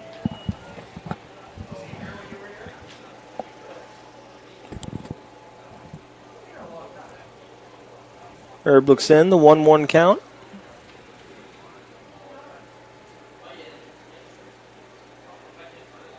And the pitch. Good off-speed pitch, finding that corner. Curveball's been looking real nice all day. Spartans not covering either line. Lala in center playing right of the second base bag out there in center. The 1-2 pitch. Ground ball. Herb trying to make a chance. Lyons fielded it, threw it over to Sullivan, just getting him, and that will be the first out here in the top of the 5th. Good play there by Lyons. He doesn't usually play second. I know that looks like a simple play to most, but ranging right when you're not a second baseman, to then stop it, somehow collect yourself and throw it over, made it look fairly simple. So good job by Lyons to come in and get the first out here in the top of the 5th. Hope everyone's been doing well. It's been a long time since we've last talked to one another. Opening day has passed. My Braves did their award ceremony, and before I could even get that out, Herb has a curveball that didn't break. His curveball's been looking good all day, but hits Abreu, so Abreu will take a walk to first base, and there will be a runner on first with 1 out here in the top of the 5th. Tampa down by 1. We have mentioned they have lost the last 2 games. I don't want to overhype it, but do want to let people know that very rarely happens that Tampa ever loses back-to-back games, but of course the snow and then having an injury to one of their key hitters doesn't help. Tampa, I believe, just needs a couple innings of good baseball. Like I said, all this game really matters. It helps to have a great winning record and be number 1 in the nation, but really it's just getting hot at the right time, and Tampa is looking to get through whatever cold streak they're on right now and turn that back into a hot streak right before region play. They are 5 ahead in the Sunshine State Conference. So really, they're just looking to just play good fundamental baseball. Count 0-1 to, I believe I want to say Baldo, the catcher. 1 for 1 today, walked in the first and got a single in the second. Baldo swinging and missing there. Count will be 0-2. Beautiful day. Let me see if I can show you real quick. The moon is directly behind center field.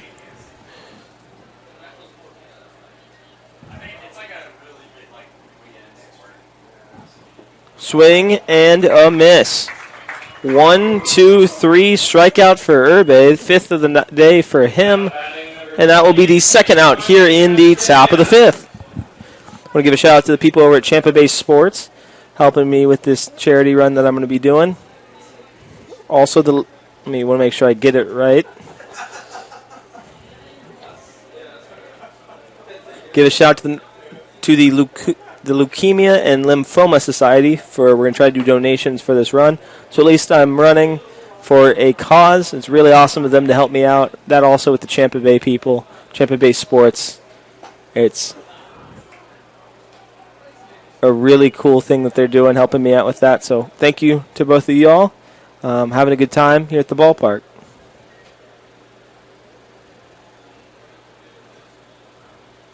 1-0 count. The pitch from Herb. Hit strongly up the middle, and that'll be a base hit. Will they keep him at second? Yes, they will. The Buccaneers will have runners on first and second.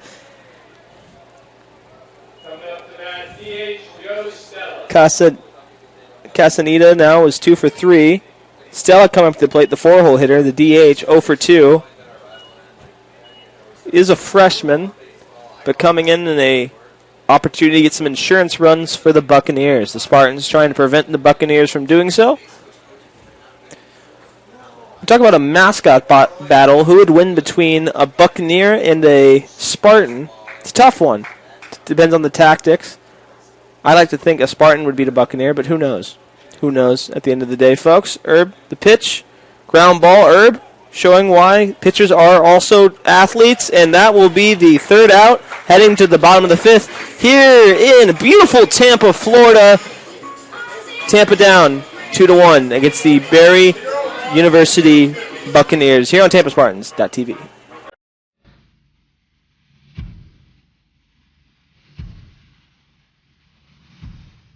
Just another ordinary day at UT.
It's not about any one thing.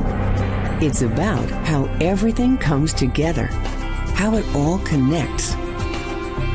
People, ideas, resources, community.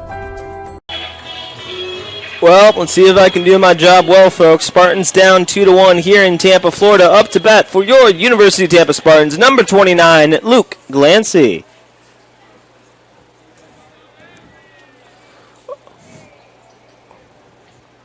The pitch, Glancy hits it foul, and the count will go to 0-1.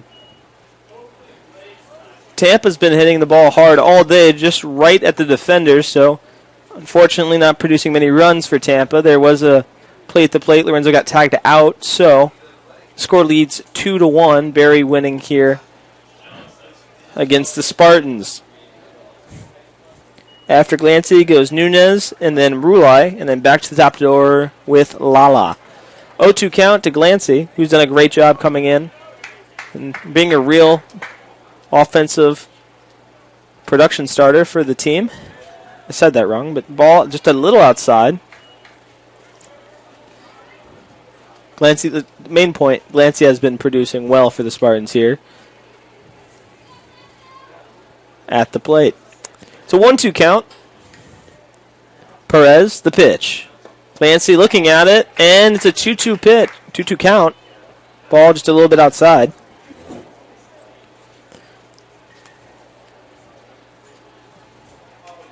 I'm a little laggy, folks. It's been a couple of weeks since we've last spoke to one another. The pitch from Perez. Glancy looking at it again. So the count now is full. Good job by Glancy to make the at-bat value way more than it was. It's a full count. Perez now has some pressure on him. Glancy been living with that pressure. Let's see what happens right here, right now. Glancy hitting it on over, and it gets through. Absolutely fantastic at-bat there by Glancy to make the count run full. Hit some pitches out of Perez, and then hit a base hit. Spartans have a run on first with no outs.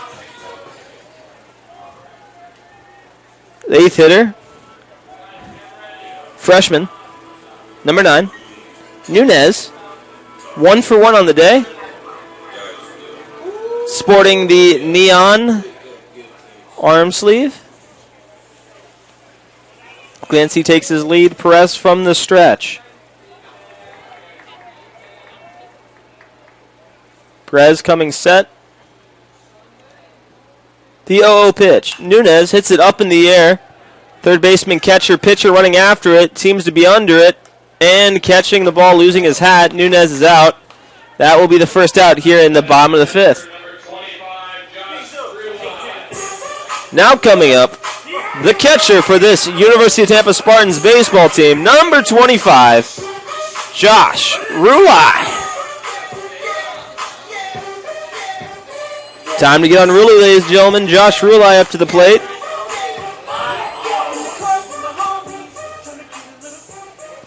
Rulai, sophomore, batting .219, but has really seen balls finally start to drop for him. It's been hitting the ball hard all year, just hitting it exactly where the fielders are.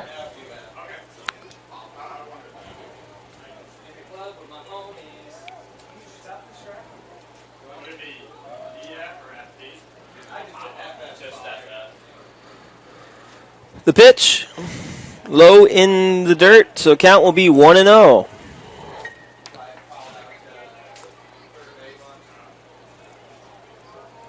It's a 1-0 count. Perez touching that rosin bag.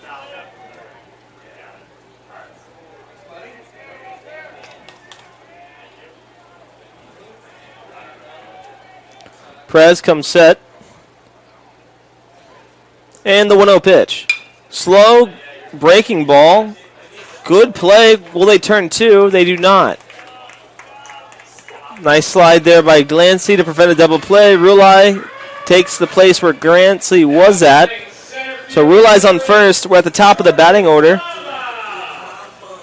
Coming to the plate for the University of Tampa Spartans.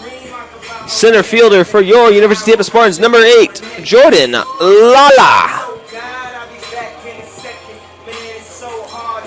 So Spartans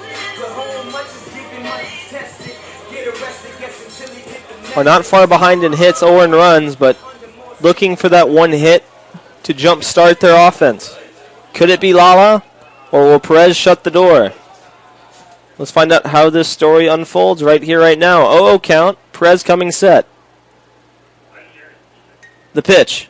Lala hits it in the air. Is floating over the shortstop. Will it land? It will not. Torres will get it, and we will head to the top of the 6th. Spartans still trail the Barry Buccaneers here at home in Tampa, Florida. You're watching on TampaSpartans.tv. Choose Barry University. We transform students into leaders for a greater tomorrow. Our mix of academics, professional skills, and community spirit prepares students to be the ones the world's been waiting for. You see, you don't just earn a degree from Barry. You earn a degree that's going to make a positive impact. And at Barry, you'll make lifelong friends while discovering your purpose, passions, and joy in life. Barry University. Your future is yours to create. This is the University of Tampa.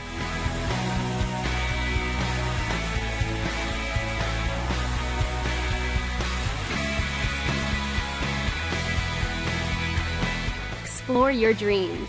Discover your talents. Get ready to invent, innovate, and be a leader. This is the University of Tampa.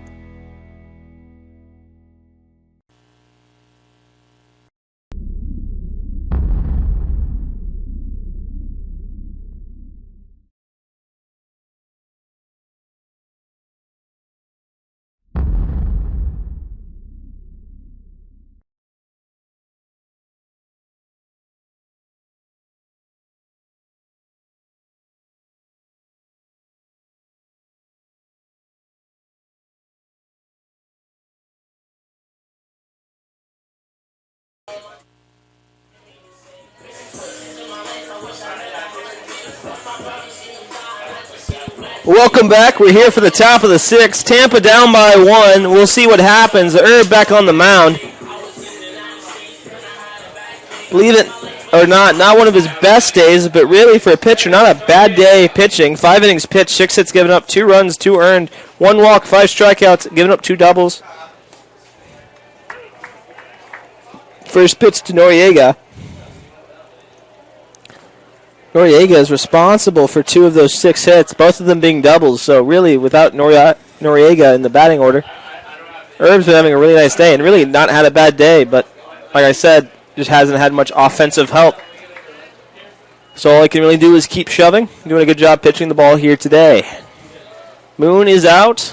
It is not officially nighttime yet. Still daytime. Pitching from the stretch is Herb. The 0-1 pitch. Breaking ball, hit foul. Go out of play. Count will go to 0-2. Hope everyone's having a wonderful Thursday. It's a day to have a day. Never a bad day here in Tampa, Florida. Hopefully wherever you are, not a bad day where you're at.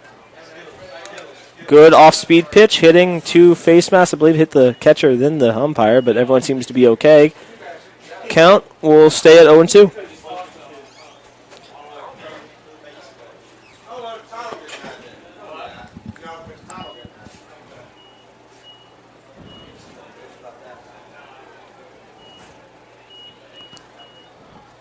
The 0-2 pitch. Did he go? I believe he did, and that will be strike 3. Herbe finally gets Noriega. He goes to 2-3. 1 out here in the top of the 6th.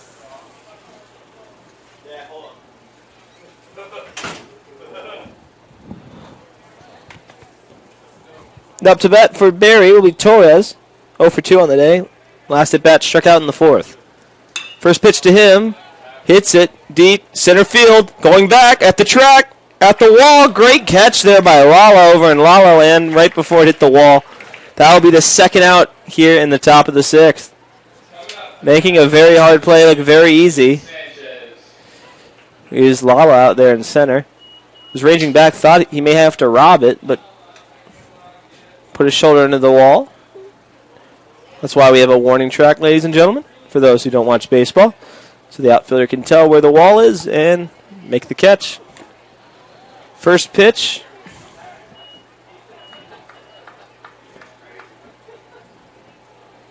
Sanchez comes to the plate for Barry. The umpire running out to Herb, I believe, to give Ruelai or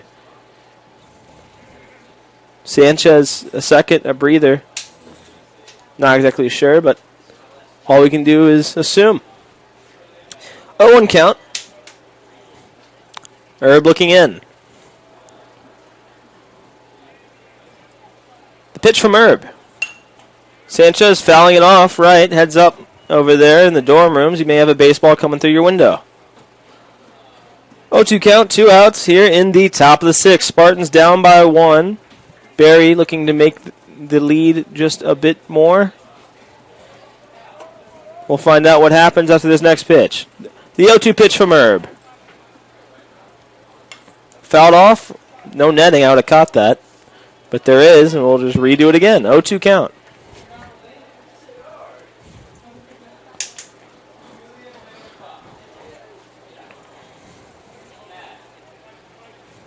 Herb coming set. The 0-2 pitch. Off speed, did he go? Yes, he did. See you later. End of the top of the sixth. We head to the bottom half of the sixth. Tampa still down by 1, but momentum's going the Spartans' way here in beautiful Tampa, Florida on TampaSpartans.tv. This is the University of Tampa. UT students travel from across the nation and around the globe to join a dynamic learning community. There are 150 academic programs, continuing studies for non-traditional students, and a highly ranked graduate school.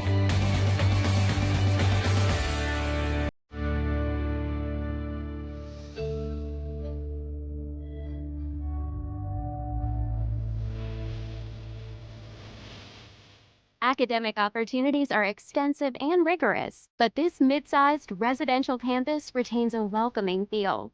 With a student-faculty ratio of 16:1, students benefit from direct interaction with expert faculty, a faculty that is passionate about teaching and mentoring. Outside the classroom, UT enjoys a unique environment.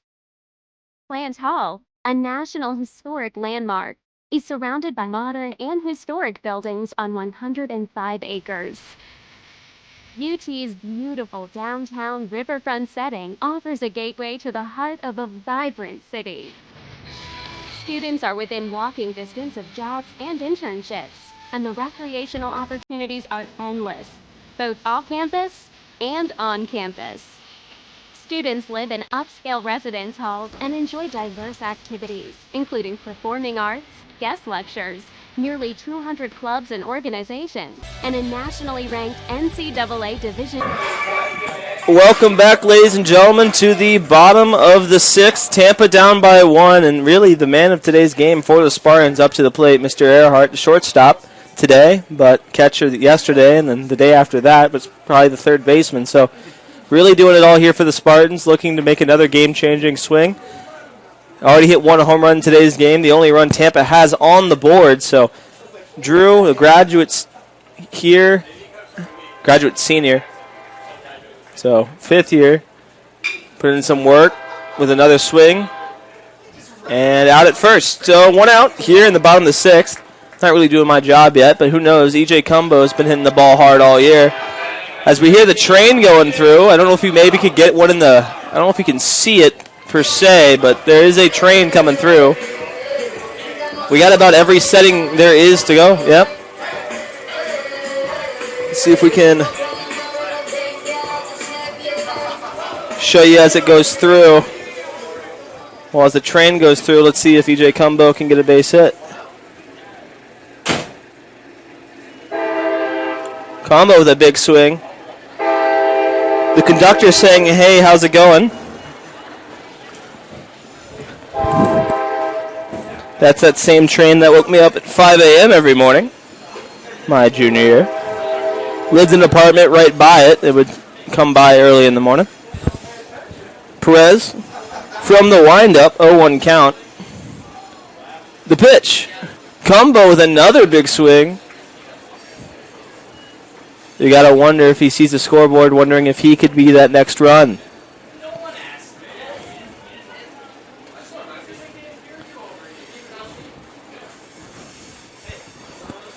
We got about every atmospheric part of the ballpark. Got a full moon. Beautiful sun, slowly turning the night. Got a train. Pitch inside, almost hitting Cumbo. Count will be 1-2. Cumbo yet to get a hit today. Flew out to Torres and lined out to Castaneda, sorry. 1-2 count. The pitch to Cumbo. Great cricket pitch, but this is baseball, and that will be ball 2. Asking for a new baseball, understandably so.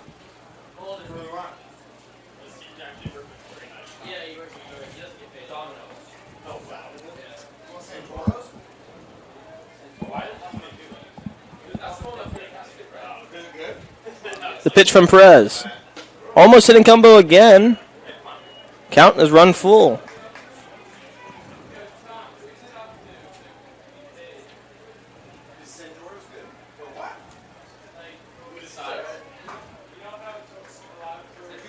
The full count. Curveball breaking outside. Combo with a fantastic at bat, making Perez waste pitches, and now he will head to first base.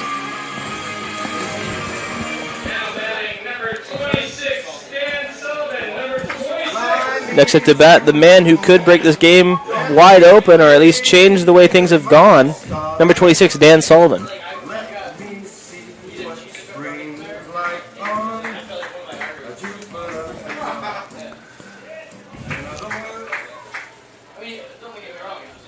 Righty-lefty matchup. Perez now out of the stretch.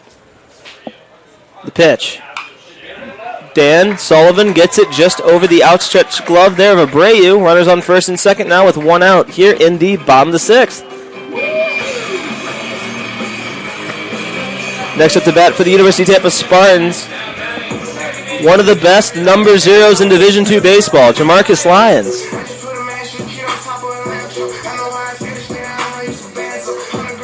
His grandpa eagerly awaiting this at bat down in his normal position. Just want to say one of the most front row, if not the most avid Spartans fan. Been here all year, always in that same spot. Perfectly placed. Brings his own chair. Yeah. Usually a few other relatives. Runners on first and second, one out. Spartans down by one here in the bottom of the sixth. Perez out of the stretch. Wonder if that maybe changes up his pitching style. Nonetheless, the pitch. Lyons hits it about a mile high. Major league pop-up to the center fielder, Cunningham. He's under it, and no one advances. So we have two outs now. One thing the Spartans have not done today is just kind of had timely hitting. Sure, yeah. Sullivan tried to start that off. Lorenzo does have a single on the day, hit into a double play in the fourth, though. So looking to become the person that ties up this game. Timely hitting would be a base hit right now. Yeah, exactly. We'll find out if Lorenzo is listening to what you're saying and try to take note of it. You could probably say that about both teams. Really? Though Barry has taken advantage of it a little bit more. Well, Mr. Earhart's the reason the Spartans are even in this game, so looking for some help here. Perez out of the stretch, the pitch. There you go. Timely hitting. Speaking of the devil, We'll tie it. And that will definitely tie that. Are they going to try third? There's going to be a play at third. Great slide there by Sullivan. Gets by the third baseman.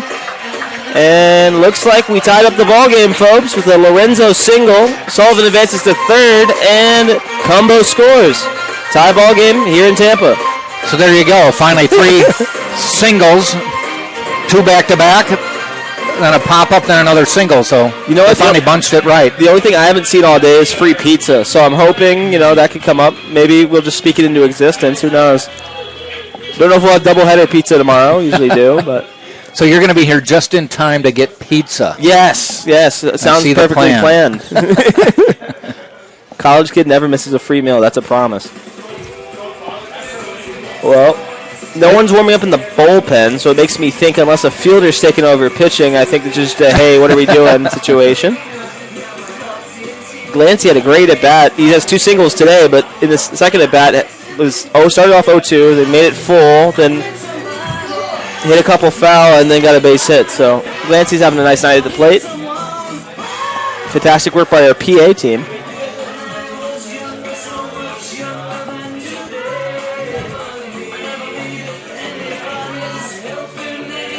I think they're trying to tell him about preventing if there's a throw down to second or one of those. I mean, it can't be that deep a discussion because I guess it's got to be, do you come home? Yeah. Or do you, if you know you've got the out at first, get it? Well, it is 2 outs, so it's a 2-2 ball game. I would like to think you just roll the dice with your pitcher. Yeah. So unless you just think you have them gunned to rights. The issue is if he scores before they go, that's 3-2 ball game. So maybe shortstop's moving to his right, doesn't have time to. That's what I'm thinking. Come home. I don't know what else you could really say. Yeah, it's like get him out. Okay, cool.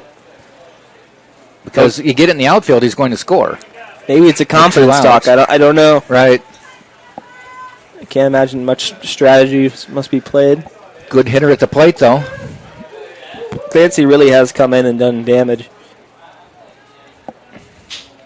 Oh, count, 2 outs, runners on first and third. Clancy looks at a strike, 0-1. Perfect example, kids, for maybe if you're not starting on your team, but something happens, who knows, injury, make the most of your opportunity. Clancy has done that for sure this year. 0-1 count. Perez coming set. And the pitch. Clancy, huge swing, almost lost his head. Shook up the catcher a little bit. 0-2, yeah. Always like it when the umpires are smart enough to walk out. Sure.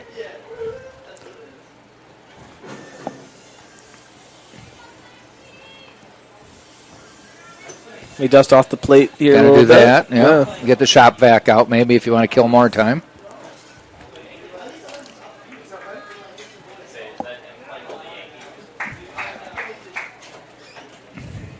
Try.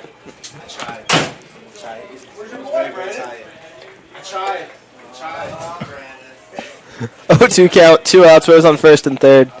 Clancy swinging at it. Ball dropped in the dirt. That should be an out already. But anyway, strike 3 takes us to the top of the 7th. But the Spartans tie it all up here in Tampa, Florida, right here on TampaSpartans.tv. Champions know how to seize opportunities. When they see moments of greatness unfold right before their eyes, they push as hard as they possibly can, and then they push harder. Because the heart of a champion never settles, never quits, and never stops giving its all. We are champions. We are Division II. We go big, we give it everything we've got, and we win. On the field, on our campuses, in our communities, for our causes, in our careers. We rise to become champions in everything we do. We are Division II, and there are no limits here. We make our time count. We set our own path. We become champions on our terms. It's time to up your game, because we're here to play and learn. But most importantly, we're here to discover ourselves, our vision, our heart, our drive to achieve every goal we aim for, because we want to be champions at the highest level, life. At Division II, the opportunities are here. Are you ready?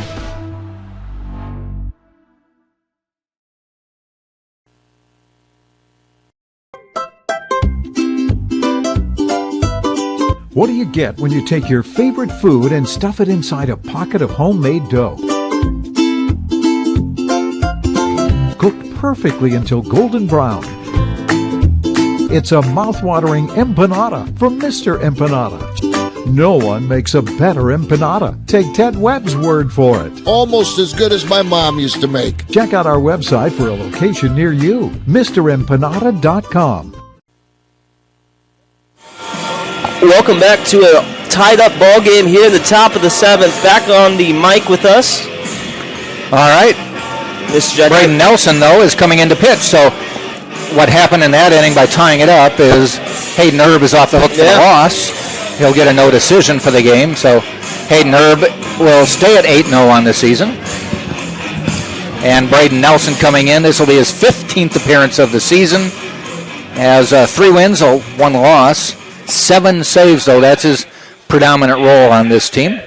36 in the third innings pitched, 29 hits, 9 runs, 4 of them earned. There's a ground ball out to Lyons. Gobbles it up in his belly and throws to Sullivan for the out. Nelson also with 9 walks, 36 strikeouts, so a great ratio of 4-1. They say if you're 2-1, that's good. Brings Cunningham, the number 9 hitter, to the plate. In a 2-2 ball game as the sun is setting. This game has really zipped along.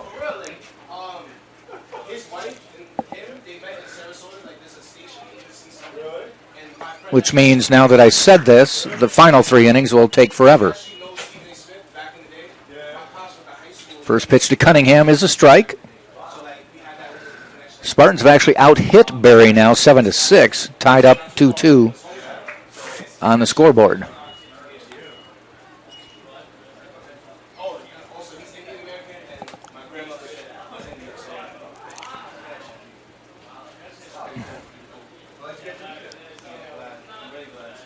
Nice pitch, strike 3.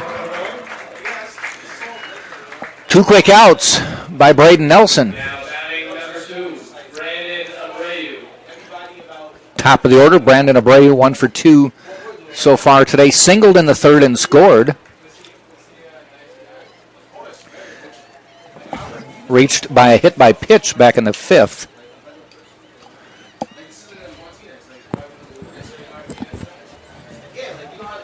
Ground ball. Lions ranges, gets it, throws him out. And yes. Sullivan leaching back, got that foot on the base. A quick 1-2-3 inning. We head to the bottom of the 7th inning stretch time. It's all tied up 2-2 on TampaSpartans.tv.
Being a champion takes more than talent, more than the perfect pass, more than using your head. Being a champion takes the spirit to always push harder, the ability to overcome any hurdle, and the fire to be the best. Welcome to Division 2, where the pursuit is yours to create. And the question isn't, can you do it? It's, will you?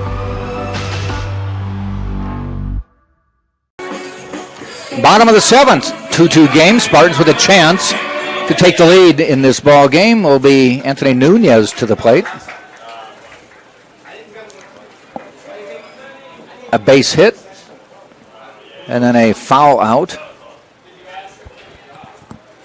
Perez still on the mound, only at 73 pitches into the 7th. Nobody warming up anyway, and the Buccaneer bullpen fouled back. You know that song we just had by ABBA.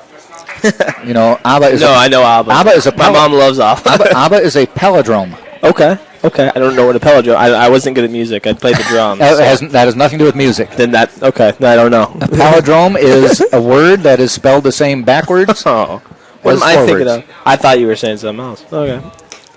Cool. Oh yeah. ABBA. Spell it backwards. ABBA. Cool. All right. What did I think you were saying? Not palindrome. Maybe xylophone. Potentially. I was never good at. Yeah, I tried to. Sounds like a musical instrument. I if there's anything I could wish to be, it would be a singer or like a band and be like good at it. I just never was. I tried. I really did. I can do a drum roll, and that's about as far as I got. Okay. You try to ask me to read music. No. Then I got my own friends back home. Taught herself the piano just because she was bored, and I'm just like, yeah, you just get up one day and do nice. That. She's like, yeah, I picked it up yesterday. Just starts playing the keys. I'm like, come on.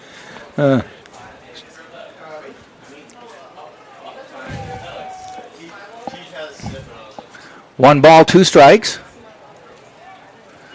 All tied up. Actually, 2-2 now. All tied up. Bottom of the 7th.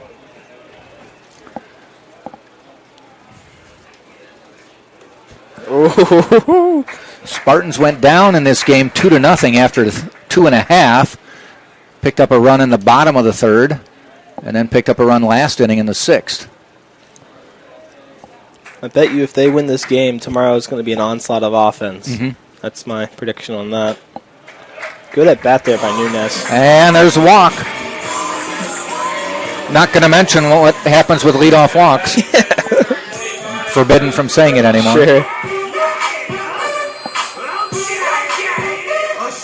Well, we had said with the stats when you look at Perez is, even though he has a 2-4 record, some of his numbers are pretty good. Yeah. And it made you think that, they kept the games close, but it just didn't have enough. 58 innings pitched coming in. Only giving up 27 earned runs, 8 walks, 39 strikeouts. Spartans do show bunt. That's a good bunt. Are they going to try two? No, good bunt there by Rulai. Strategy, ladies and gentlemen. Love to see it. Right out of the Joe Urso playbook. Yeah. Spartan head coach. Just fundamental baseball right there. Now a base hit will give the Spartans the lead. Don't know Nunes' speed, but can't imagine couldn't get home on a single. Lala looking for his first hit of the day, 0 for 3.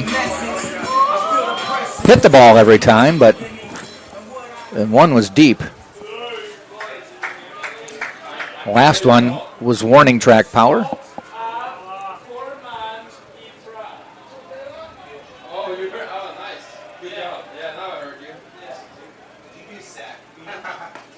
Strike call. Both the lines are open, and their right center field gap looks nice. So, for a lefty, it'll be interesting to see. There is a righty warming up in the Buccaneers bullpen. Probably pending on what happens right here.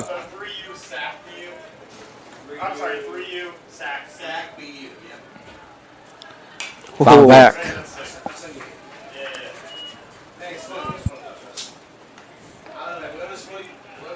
Sun is set. Stadium lights taking over now. Thursday night baseball. Used to Thursday night football, but pitching clock is what that is. It's got to make a fake to a base. I don't know. I don't know what I feel about that. It's a goofy rule. Yeah, it feels like if that's the only rule, I'll just do that and then.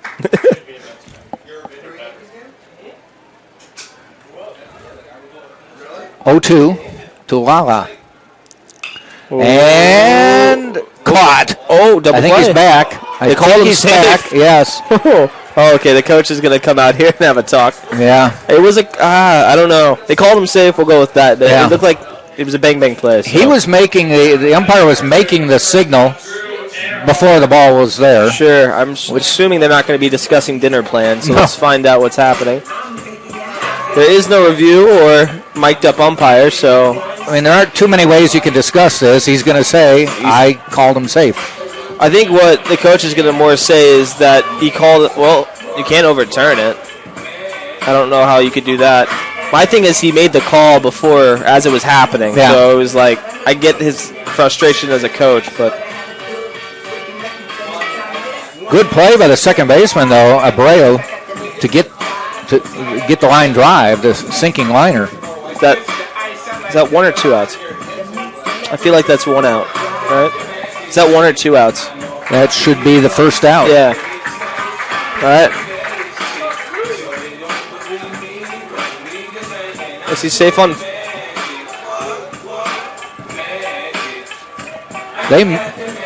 You know what? Lala is on first, so they might have called a trap, and then you have to tag him at second to get him out. Huh.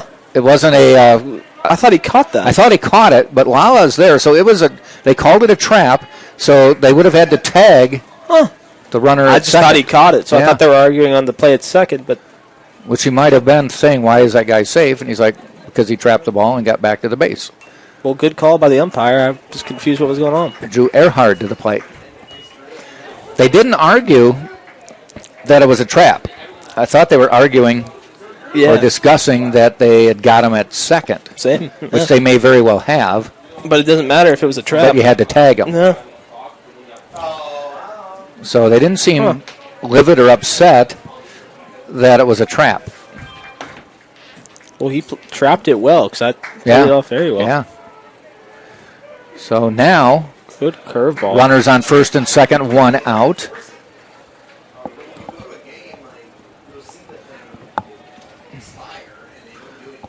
Earhart so far has a home run to his credit.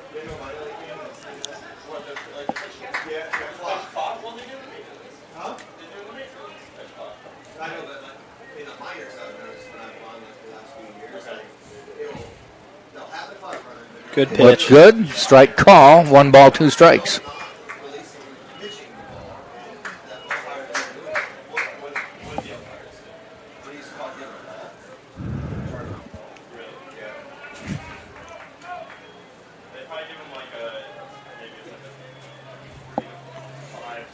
Earhart trying to come up with another timely hit for the Spartans.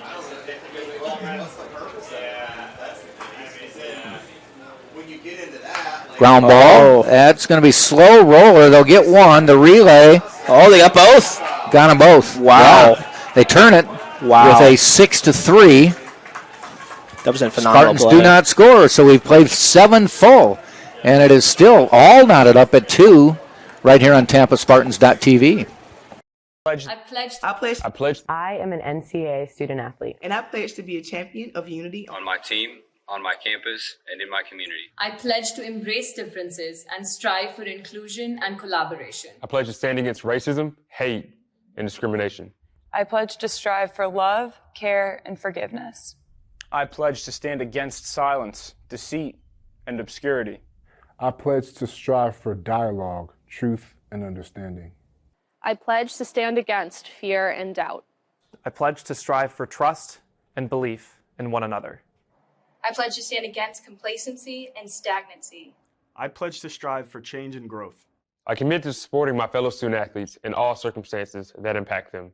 I commit to both choosing unity personally and encouraging it for all. I pledge these things because we are stronger together. United as one.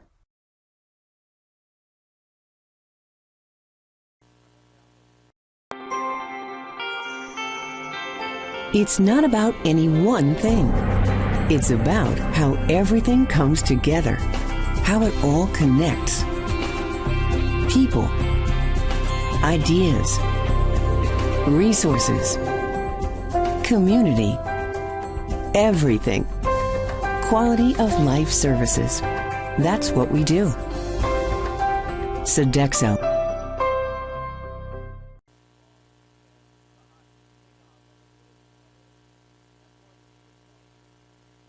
Anyway, we go to the 8th. Braden Nelson back on the bump for the Spartans. Tied up 2-2. Spartans threatened a little bit there, but a double play. That's the second timely double play for Barry in this game. And leading off will be Baldo, who has a walk, a base hit, and a strikeout. Has not faced Nelson yet.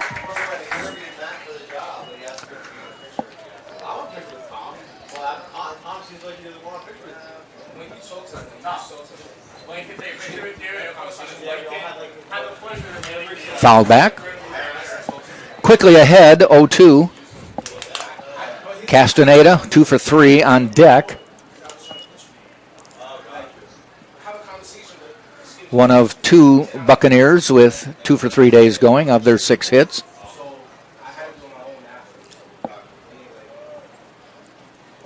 He has such an interesting wind-up. It's like he can torques and then throws.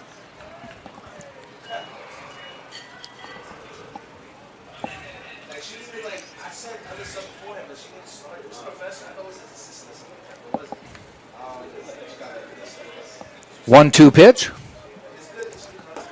Inside, 2-2. Nelson 6'5", so with that mound, definitely a Randy Johnson-like effect.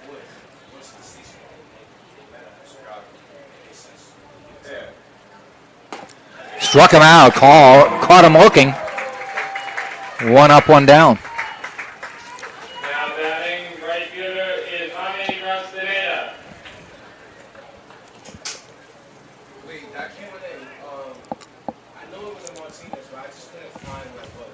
Castaneda struck out in the first, but then has come up with back-to-back singles.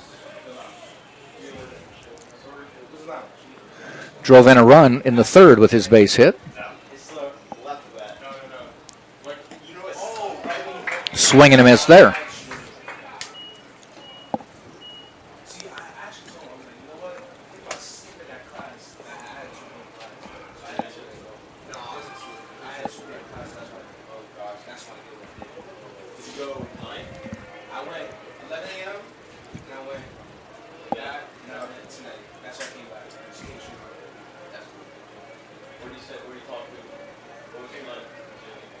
One hopper. Roulette backhands it. 1-1.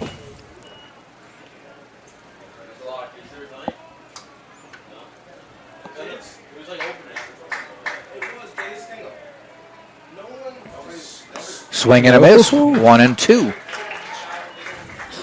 Nelson just going with heat right now.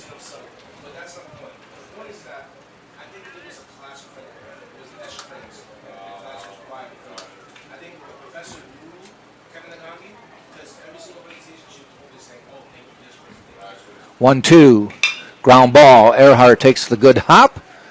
Ooh, good play. Guns him down. Oh, ball in the outfield. Well, Castaneda made that pretty close at first. Yeah, speedy. And that will bring up Stella. Stella leading hitter on the team 0 for 3 today, though.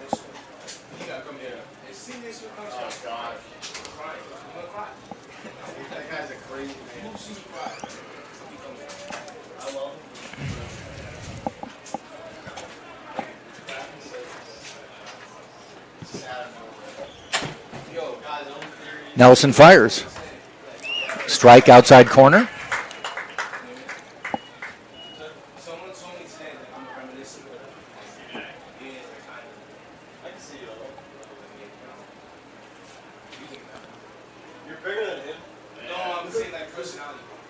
Oh, that must have hit the bat, huh?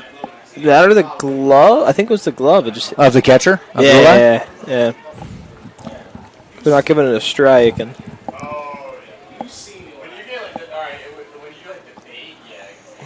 Nelson doesn't waste any time. Ground ball, base hit. No. Either way, on first. So.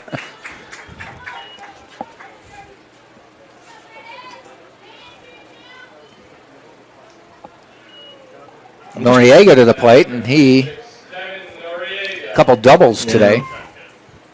They finally got him swinging last out bat. Yeah, you take him from the game, the Spartans are winning.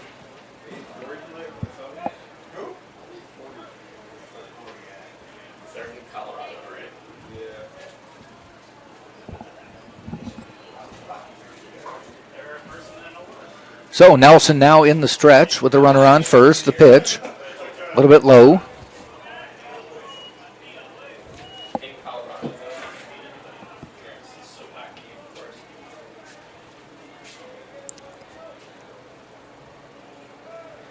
Short lead off first. Ball outside. I think you can say it's officially nighttime. I can't tell.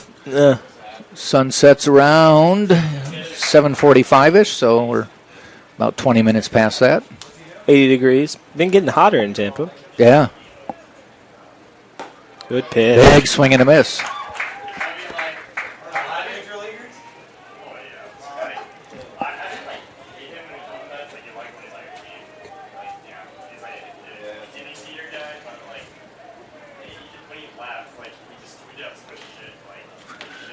Two-one now, 2 outs. 2-2, or 3-1, I should say.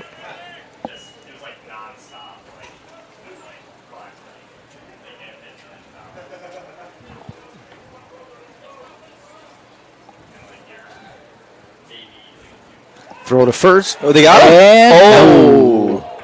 I thought they got him. Yeah. Spartans really He only has about a 2-step lead, but they caught him leaning. Spartans doing a very good job this year picking off runners. It's another art form of this game that's kind of been, I wouldn't say thrown away, but you don't see it as much. There he goes. Fouled back. So not a very big lead, but running anyway. Castaneda. Or Stella, I should say.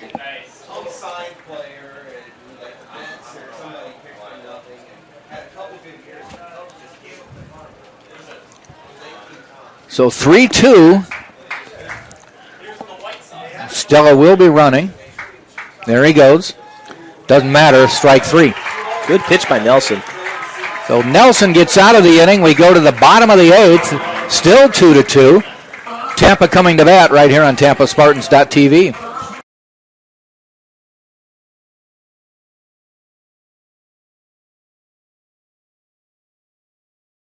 Welcome to the University of Tampa. My name is Tucker Whitman, and I'm a junior marketing major here at UT.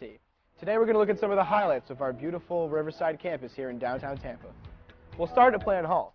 This historic building was opened in 1891 as the Tampa Bay Hotel, and now serves as the main academic building here at UT, with 4 floors of classrooms, as well as faculty and administrative offices. Next up, the Vaughn Center, the hub of campus life and activities.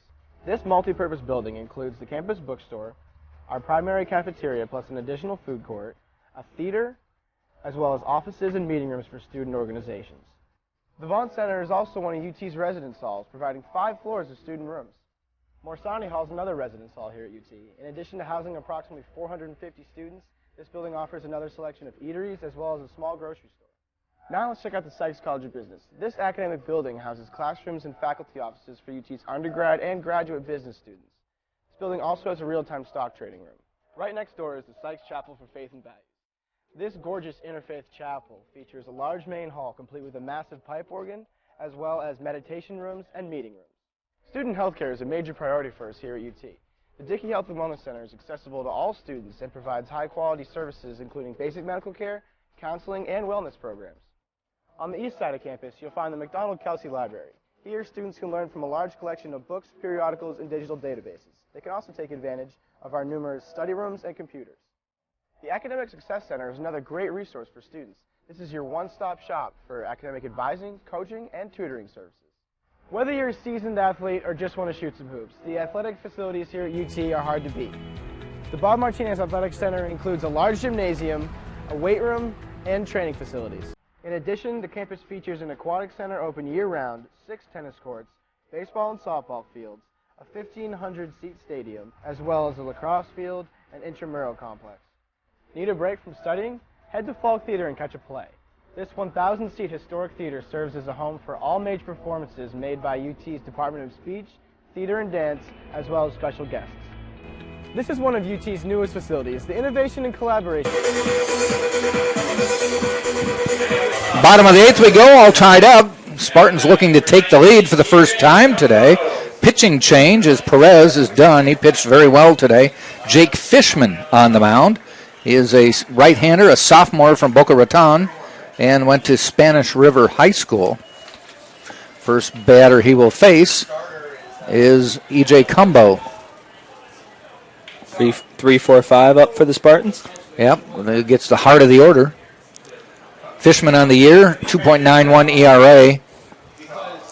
And he has a record of 2-0. This is his 10th appearance of the year. 18 hits, 11 runs, 7 earned, 10 walks, 17 strikeouts. Looking at the stats, the bottom half of the order today for the Spartans are actually hitting better than the top half.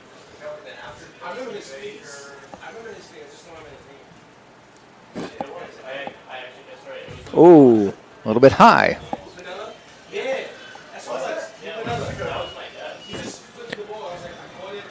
Cumbo walked and scored last time, tying this game up.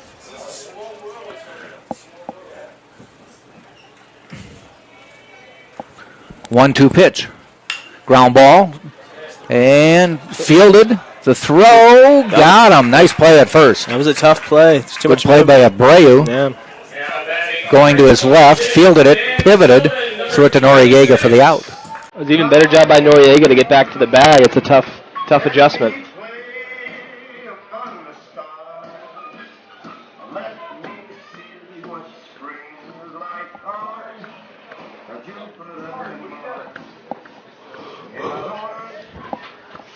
So Danny Sullivan to the plate.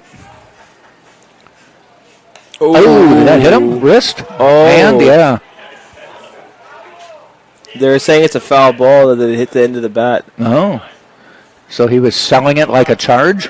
No, that definitely hurt because when it hits the end. Oh, hit the bat and then up on the wrist? It's if you hit the knob, yeah. it's metal, so it's gonna vibrate, and that. Oh man, that's not a fun feeling. In the cold, I would rather. Yeah. I'd rather be shot with paintball guns. I'm not gonna lie. It's not a fun feeling. So it's just a foul ball. Strike one with one out. Swing and a miss. Strike two. Just really glad it didn't hit his hands. That's you don't need another.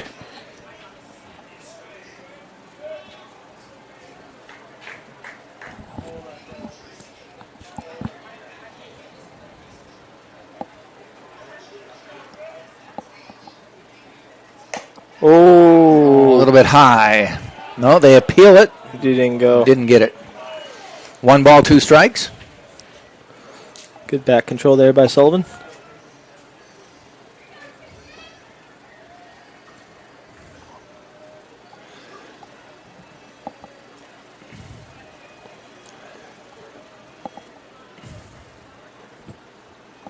The pitch. Oh, well, I went golfing at that. Swing and a miss. Strike 3, 2 down. It's not the Valspar Classic, but good attempt. DeMarcus Lyons coming up.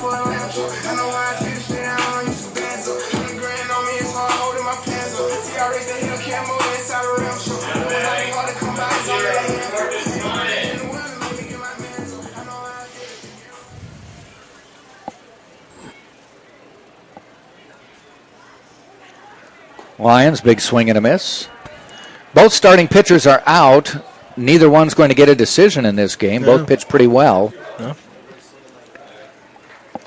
Herb was done after the 6th. Perez went in through 7.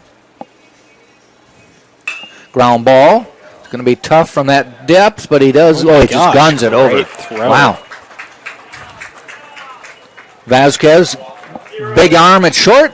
Spartans go 3 up, 3 down. We go to the 9th, folks. It is still a tie ball game, 2-2, right here on TampaSpartans.tv. College sports. There's light at the end of the tunnel. A return to normal, and all we love about sports. You've instilled resilience, focus, and selflessness in us. We've put those lessons to work. We've found strength and unity in each other. You continue to take us places we never imagined. You bring out the best in us. So when we look forward, we see the light at the end of the tunnel. We see a better world for all of us and for college sports. Being a champion takes more than talent, more than the perfect pass, more than using your head. Being a champion takes the spirit to always push harder, the ability to overcome any hurdle, and the fire to be the best. Welcome to Division 2, where the pursuit is yours to create. And the question isn't, can you do it? It's, will you? Well, we've played 8, and we haven't decided anything. It's a 2-2 ball game, top of the 9th. And it will be Torres, Sanchez, Vasquez for Barry here in the 9th.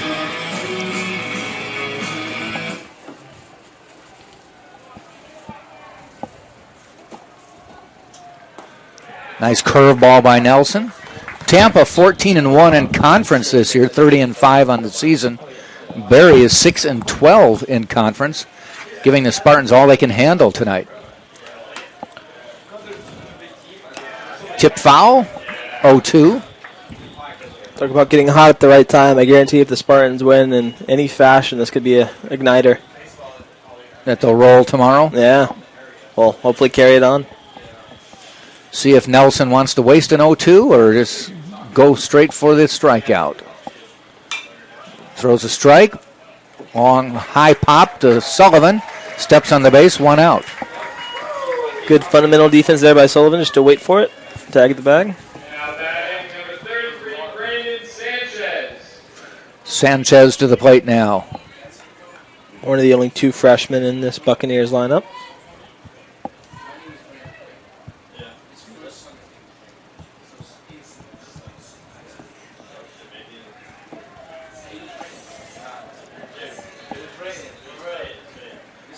First pitch from Nelson. Strike call. All right. Just not wasting time. I don't want to jinx anything. Actually, no, I won't then. I was going to say if we've seen extra innings baseball, but I don't think we have. I don't believe so. Strike. Nelson having a fantastic outing so far. 2 1/3, 1 hit. 3 strikeouts, only 26 pitches. 0-2, I ask the question again. Does he waste the 0-2? Let's find out. I don't think he did, really. I think he was looking for the upper top corner. It's called a ball, 1-2. Trying to steal a strikeout. Good at pitch, though. That's one of the ones sometimes the batters just say, I got to swing. Yeah. And they don't reach. That's a little bit low. 2-2. Yeah, it's one of those ones you're okay risking because really, if you hit an Oppo home run on that, that's, or just hit an Oppo in general, that's tip your cap to that. Yeah. 2-2 now.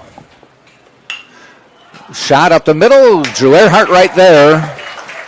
Unassisted for the out, 2 down.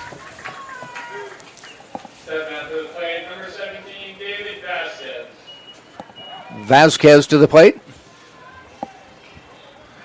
He's got an 0-for-3 day going, including a double play.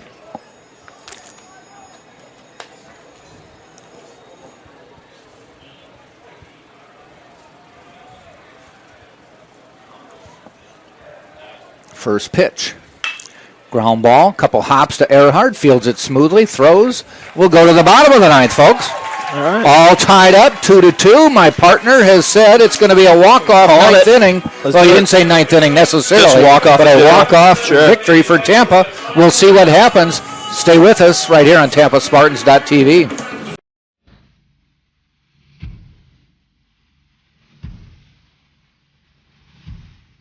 Just another ordinary day at UT.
All right, bottom of the 9th, folks. A 2-2 baseball game.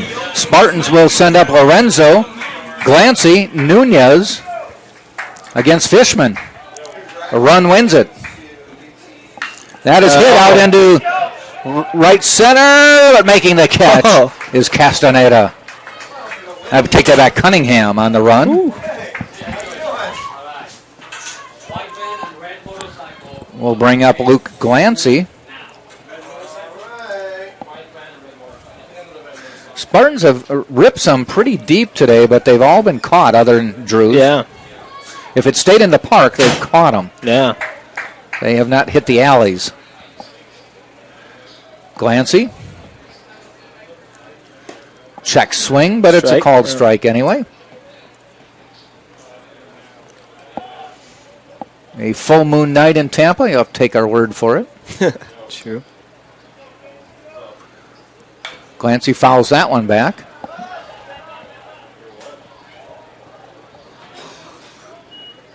Those dangerous foul balls when they hit the screen, they come off at an odd angle. It doesn't, you can't see it, but it doesn't send the ball back straight.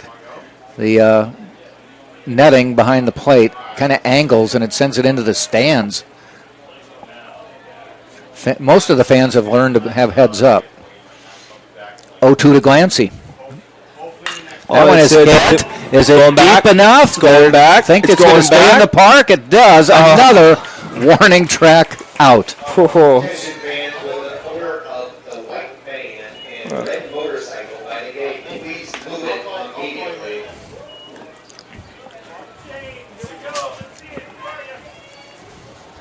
That was deep, but not deep enough. That is about the fourth ball that they've caught at the track. Sure. 3 of them, I started the home run call.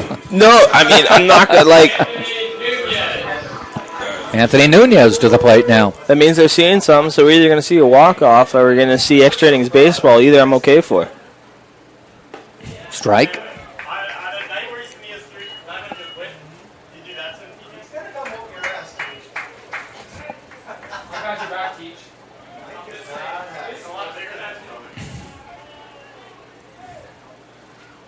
Oh, 1 bounces it. 1-1.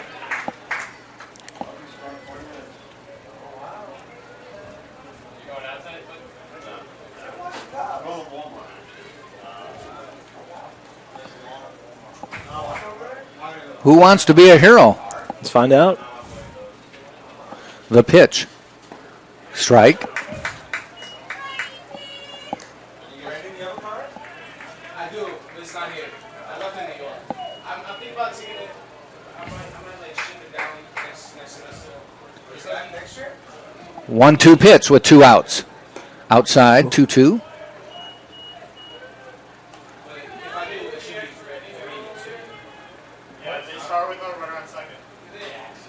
Actually, for college, it's runner on third. They actually just give the home team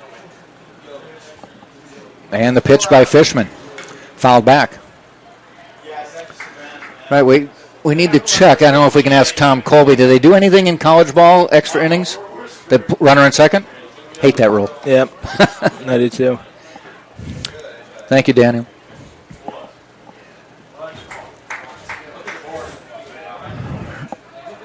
I'm assuming both sides get that opportunity, I'd imagine. Correct. Ball 4. Ball 3. Oh, my bad. Apologies. I know you're anxious. Yeah, I'm feeling it. I think everyone else is too.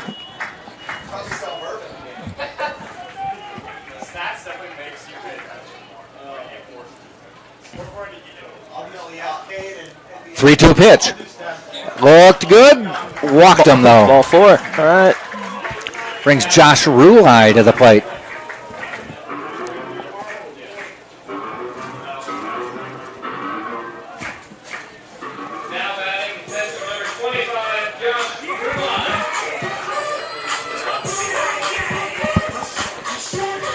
A-Town down, ladies and gentlemen. Time to get on a Rulai. Josh Rulai to the plate. Rulai, no home runs this year. Yeah. There's a first time for everything. Yeah. The pitch. High, ball 1.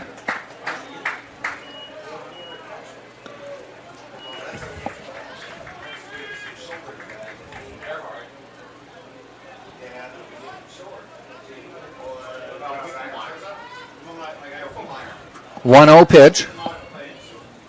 1-1. Big swing. Try to hit the train tracks on that one. Yeah.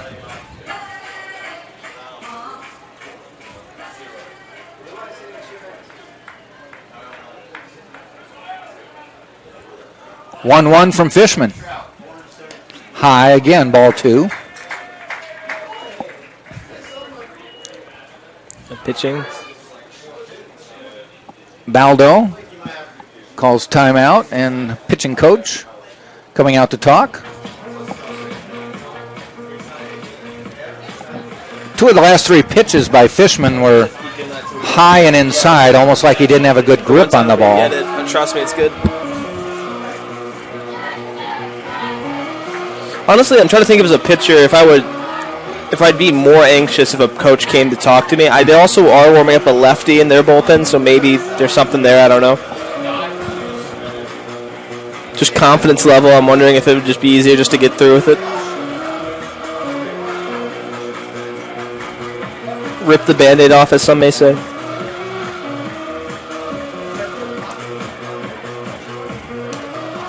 So we've got a 2-1 count. Rulai at the plate. Nunez at first. 2 outs, bottom of the 9th of a 2-2 game. Catches the corner, 2-2. Good news for Spartans fans. If for some reason Barry does get this out here, it's the top of the order coming back for the bottom of the 10th.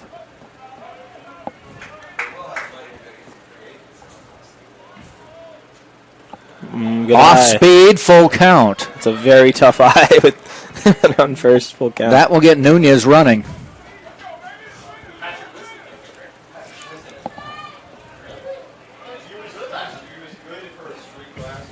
Fishman into the stretch. Nunez goes. Popped up, out of play, I think.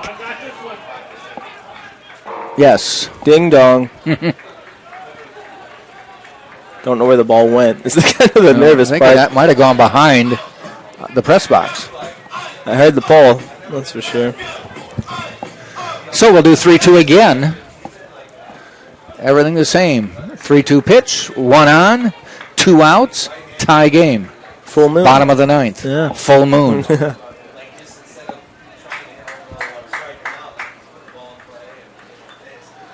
Here we go. Runner goes. High ball 4. All right, Spartans get a runner on second, and one of Tate's bucket lists is to have a walk-off win. Let's do it. So bring in the run. Let's do it. Good batter to do it, too. It is. Coming up the bat, number 8, Jordan Lala. Runners on first and second, bottom 9. You can feel the anticipation here in the ballpark. We've already set the stage for you. Righty versus lefty. There is a lefty in the bullpen, so you wonder if the coach for Barry is wondering about that, but looks like there'll be a righty-lefty matchup. Lala, 1 for 4 on the day, has a single, which came in his last at-bat. Lala and Cumbo, now what are they doing? I believe calling time. Okay, Lala and Cumbo lead the team this year with 38 runs.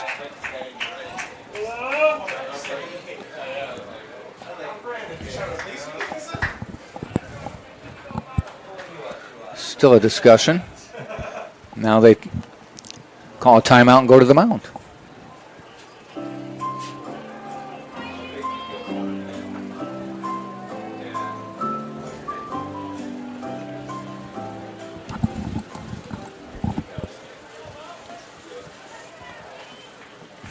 Two ball game here, bottom of the 9th here in Tampa, Florida. Lefty righty. Nunez on second. On first, it is Rulai. All it takes is one, folks. The pitch. First pitch, strike.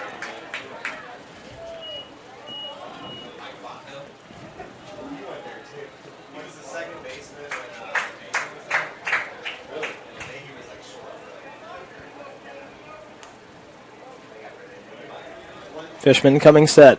The pitch. Ball outside. 1-1.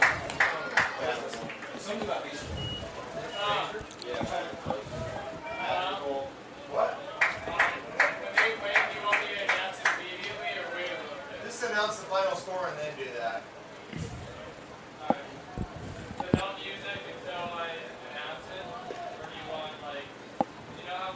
Hit down the left field line. Will it be fair? It is not. It is foul. Close. Very close.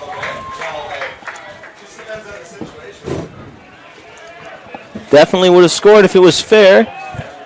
But we'll do it again. 1-2 count. You know, the advantage, I guess, with 2 outs is crack of the bat, you're going. Yeah. And Nunez, I don't believe, a slow runner, should be able to score on a hit. Yep. Fishman looking in. 1-2 count. The pitch. Off-speed pitch that I don't believe broke as much as he would like. Count 2-2.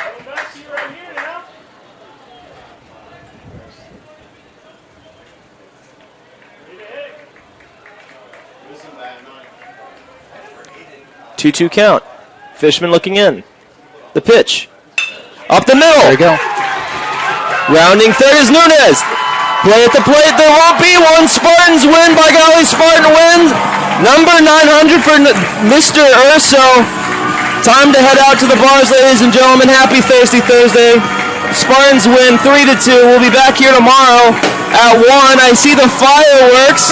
Mr. Urso's going crazy. I'm going crazy. The fans are going crazy. Beautiful night here in Tampa, Florida. Hopefully you have a good, safe drive back home. Anyway, anything else, Jack, you want to add? Perfect ending. Jordan Lala. You know, I was thinking the ultimate batter,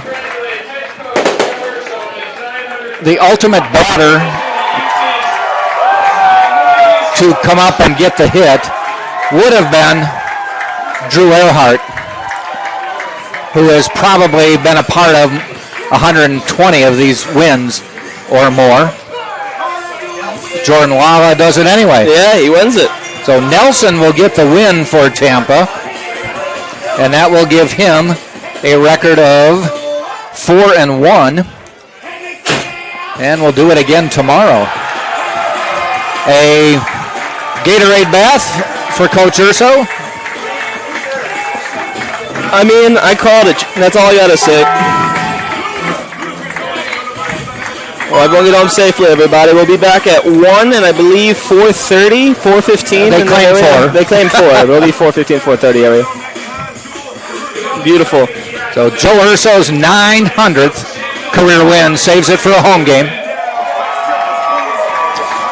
Walk-off single by Jordan Lala.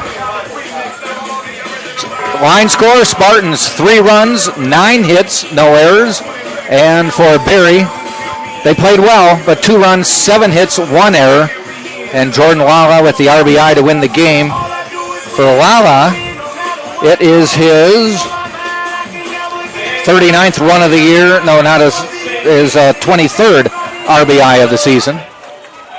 And a tough loss for Barry. They'll have to regroup and come back tomorrow.